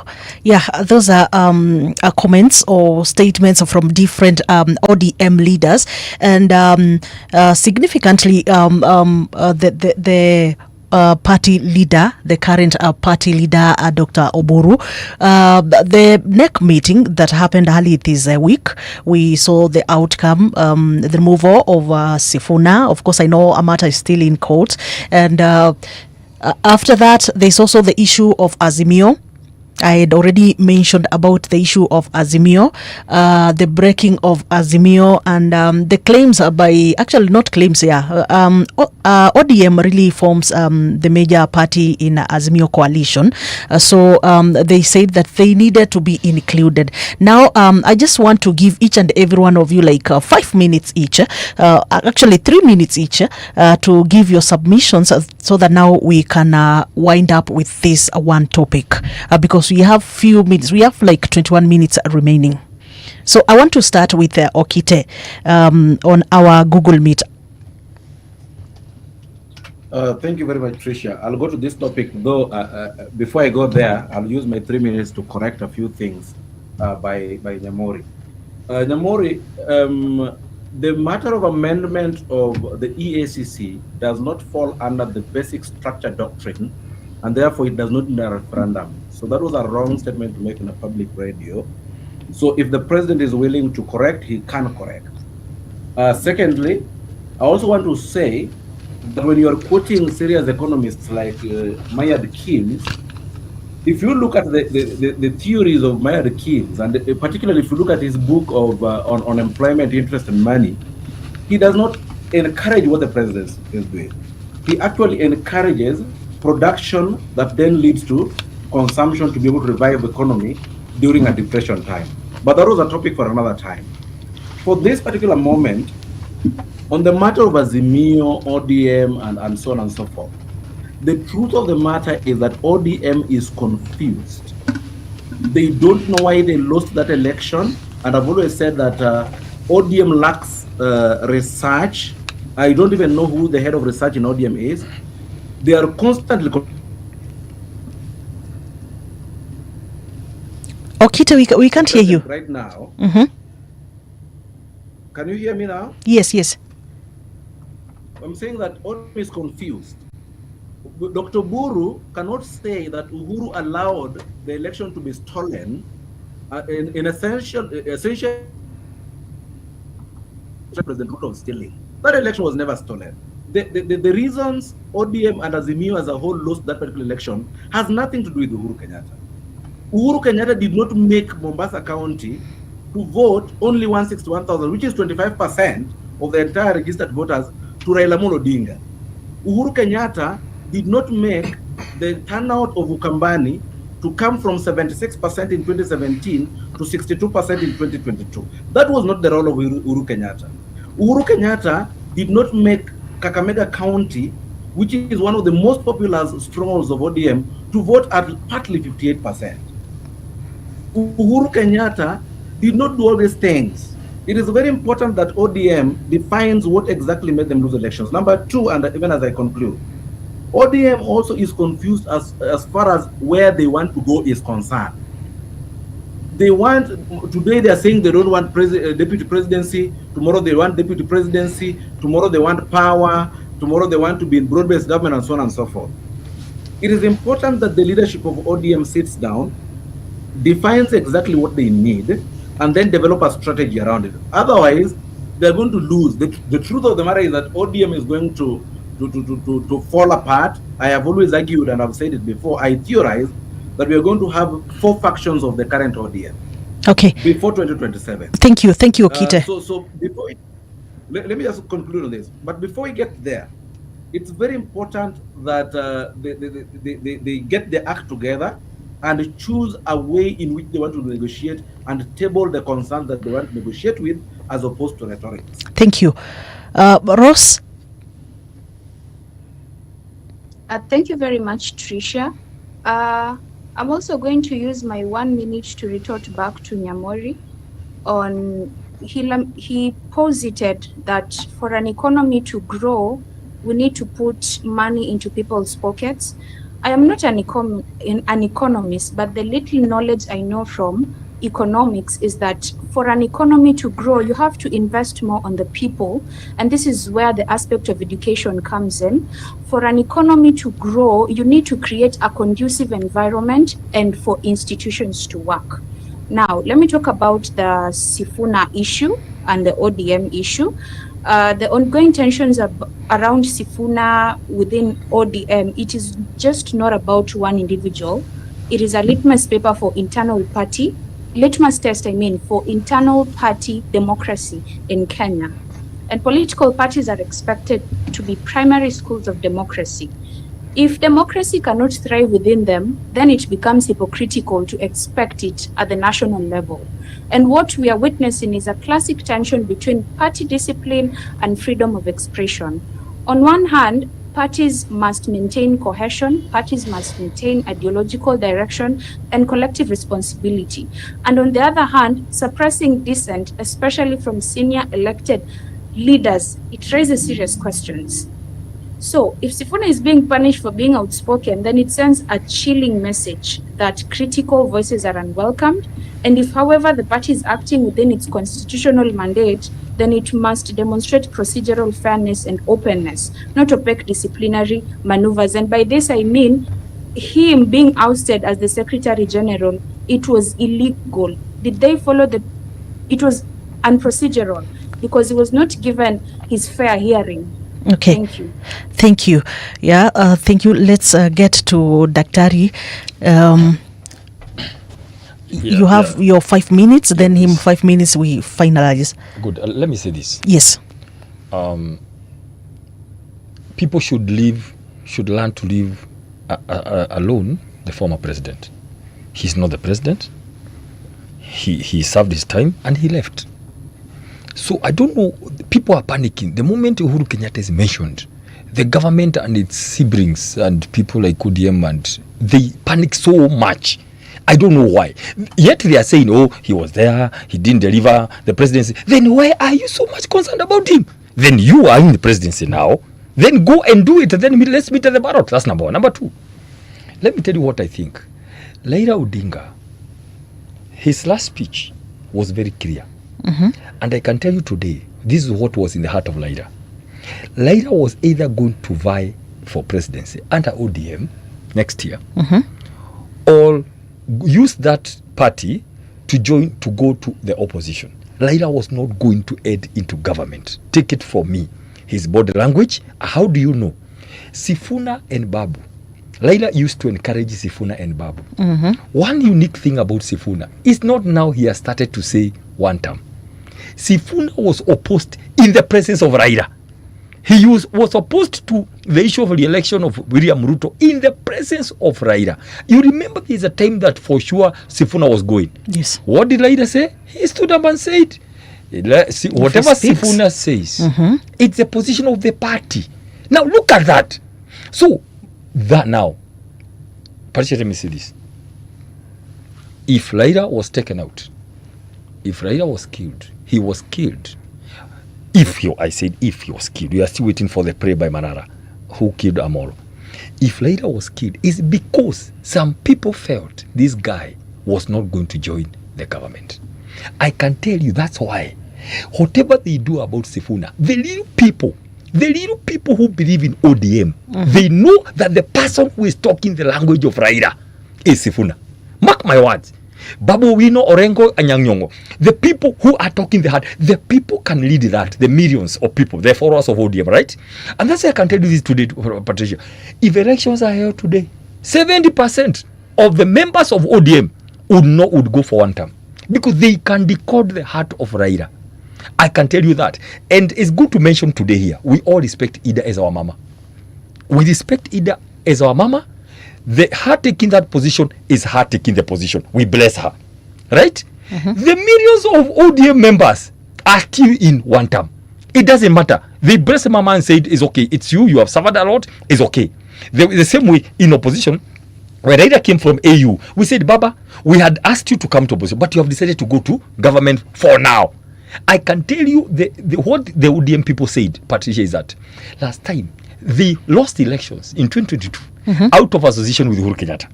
Yet they didn't eat anything. No member of cabinet, no nothing. This time they have decided, we will eat first.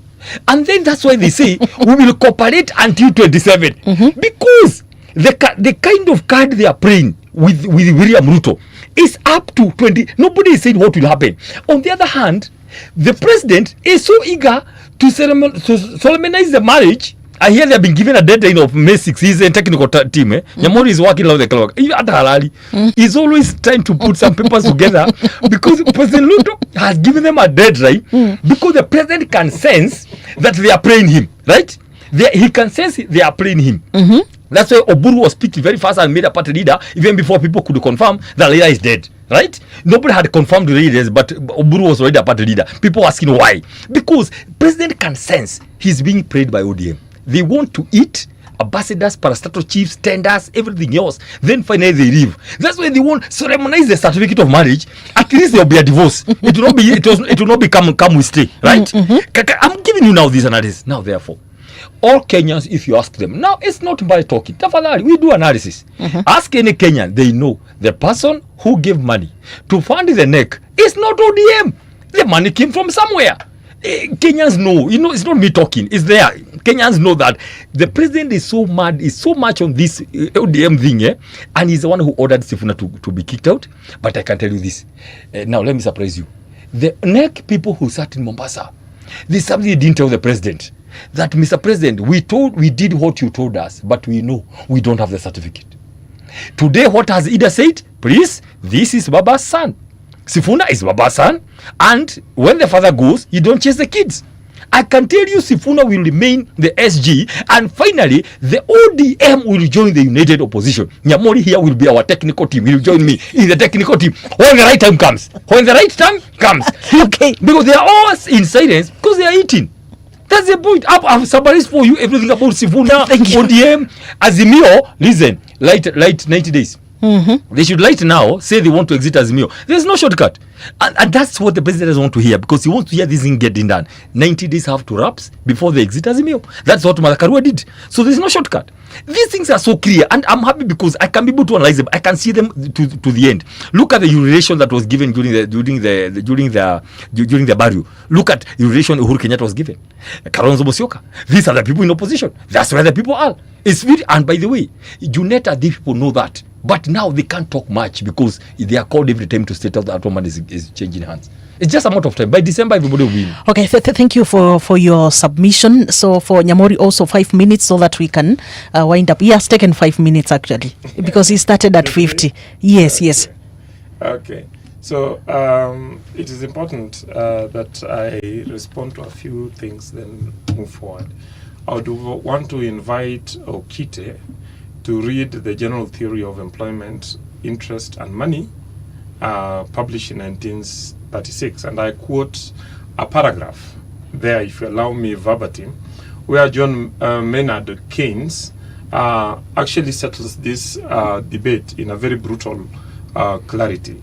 And he says, if the Treasury were to fill old bottles with banknotes and bury them at suitable depth in disused coal mines, and leave it to private enterprise to dig the notes up again, there need be no more unemployment, and in the help of the repercussions, the real income of the community would probably become a good deal greater than it actually is. What Keynes was doing here is not advocating waste. That's what I want Okite to know.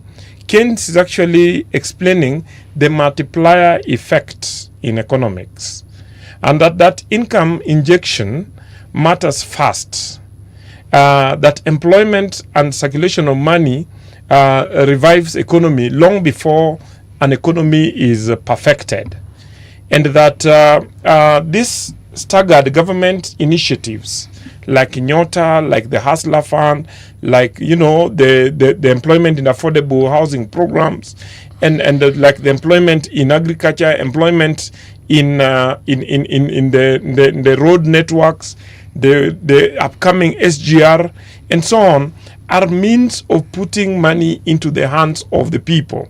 And as people spend it and through buying and selling, there's actually a multiplier effect, which is a very critical component of microeconomics. Okay. And that will then, enable people to have money in their hands, but also through continuous use of that mechanism, grow the economy. Okay. And that has worked all over the world. Now, on the issue of Azimio and the ODM, yes, I want to start by Azimio. And I want us to be honest some of these things. Azimio was made of parties. The three main parties in Azimio was ODM, Jubilee, and then Wiper. Yes. With ODM contributing 86 members of parliament, Jubilee contributing 28, and then Wiper contributing 26. Which means even if you take, you combine the membership of Wiper and Jubilee, they still don't make even half of the membership of ODM. That therefore means that ODM was the majority and the dominant party in Azimio. Basically what it therefore means is that there cannot be Azimio without ODM. And immediately ODM deactivated its participation in Azimio. Azimio was de facto dead. Mm-hmm. And that there is no way anybody can purport to convene a meeting of Azimio and call it Azimio and purport to make decisions without ODM's participation. That is not a meeting. Okay? And therefore, the discussions over probably beer or other concentrated stuff that Uhuru Kenyatta chaired, I suspect he was not sober, cannot be called, because no sober person could purport to hold an Azimio meeting without ODM. It was not an Azimio meeting. Okay? And the Azimio party leader, Dr. Oburu Odinga, has come out and stated as such. Now, the Azimio party leader the ODM party leader has also said that they are proceeding to formally pull out of Azimio. Okay? The effect of that is that the benefit that the small fringe parties like Jubilee and Wiper have benefited by piggy riding the back of ODM in parliament will end. And therefore, some of these parties will not even have membership in the key committees, so that they know that they cannot prosecute Azimio activities without ODM. Let me get to ODM. Now, ODM is a political party. ODM's organ, that is NEC, met and made a decision. I am wondering why Azimio's zealots like Dr. Mbai have had such an interest in making decisions on behalf of ODM. ODM has moved and, changed the Secretary General. Yes, there's a suspension by court, but I don't think that will go far, okay? Because a party is like a club. There is no way that a court can force them to have, Secretary General that the organs have met and decided that they do not need.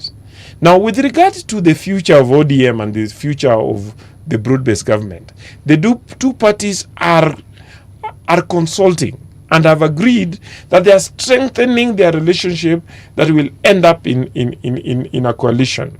I would want to let our friends know that what is being crafted is a big juggernaut, is a big machine that will crush everything on its way. And probably the reason why they're trying to put roadblocks by sponsoring puppets like Sifuna and a few other people and Orengo, because they know that once the Azimio coalition, I mean the broad-based coalition that is being worked on finally rolls out, the village parties like DCP, the village parties like Wiper and like Jubilee will be dead and will be wiped from the face of the earth. Okay, thank you for your submission. So I just want to give you 30 seconds to say goodbye to the viewers because we have 1 minute remaining.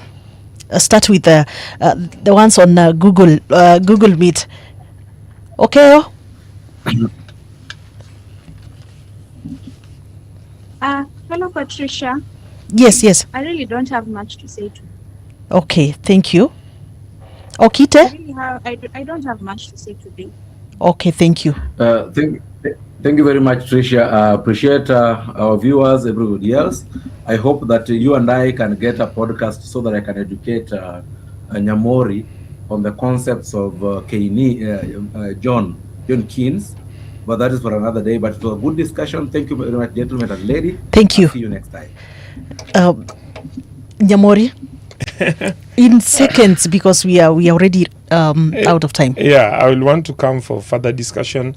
I invited Kite. I'm actually going to take his number from you so that we go for a podcast and discuss this. Okay. Yeah. Thank you. Bye. Yeah, let Kenyans keep calm. This is a year that we have been waiting for. We are not talking about 2027. We are talking about next year. It is one term. We have all in 2 weeks. All the issues bedeviling these Kenyans with political goodwill and lack of political, corruption and mannerisms and all that. We are able to sort the issues facing these Kenyans. It is possible. It can be done. Please let all be hopeful for a better future. Thank you. Thank you so much. Thank you to our dear viewers and listeners.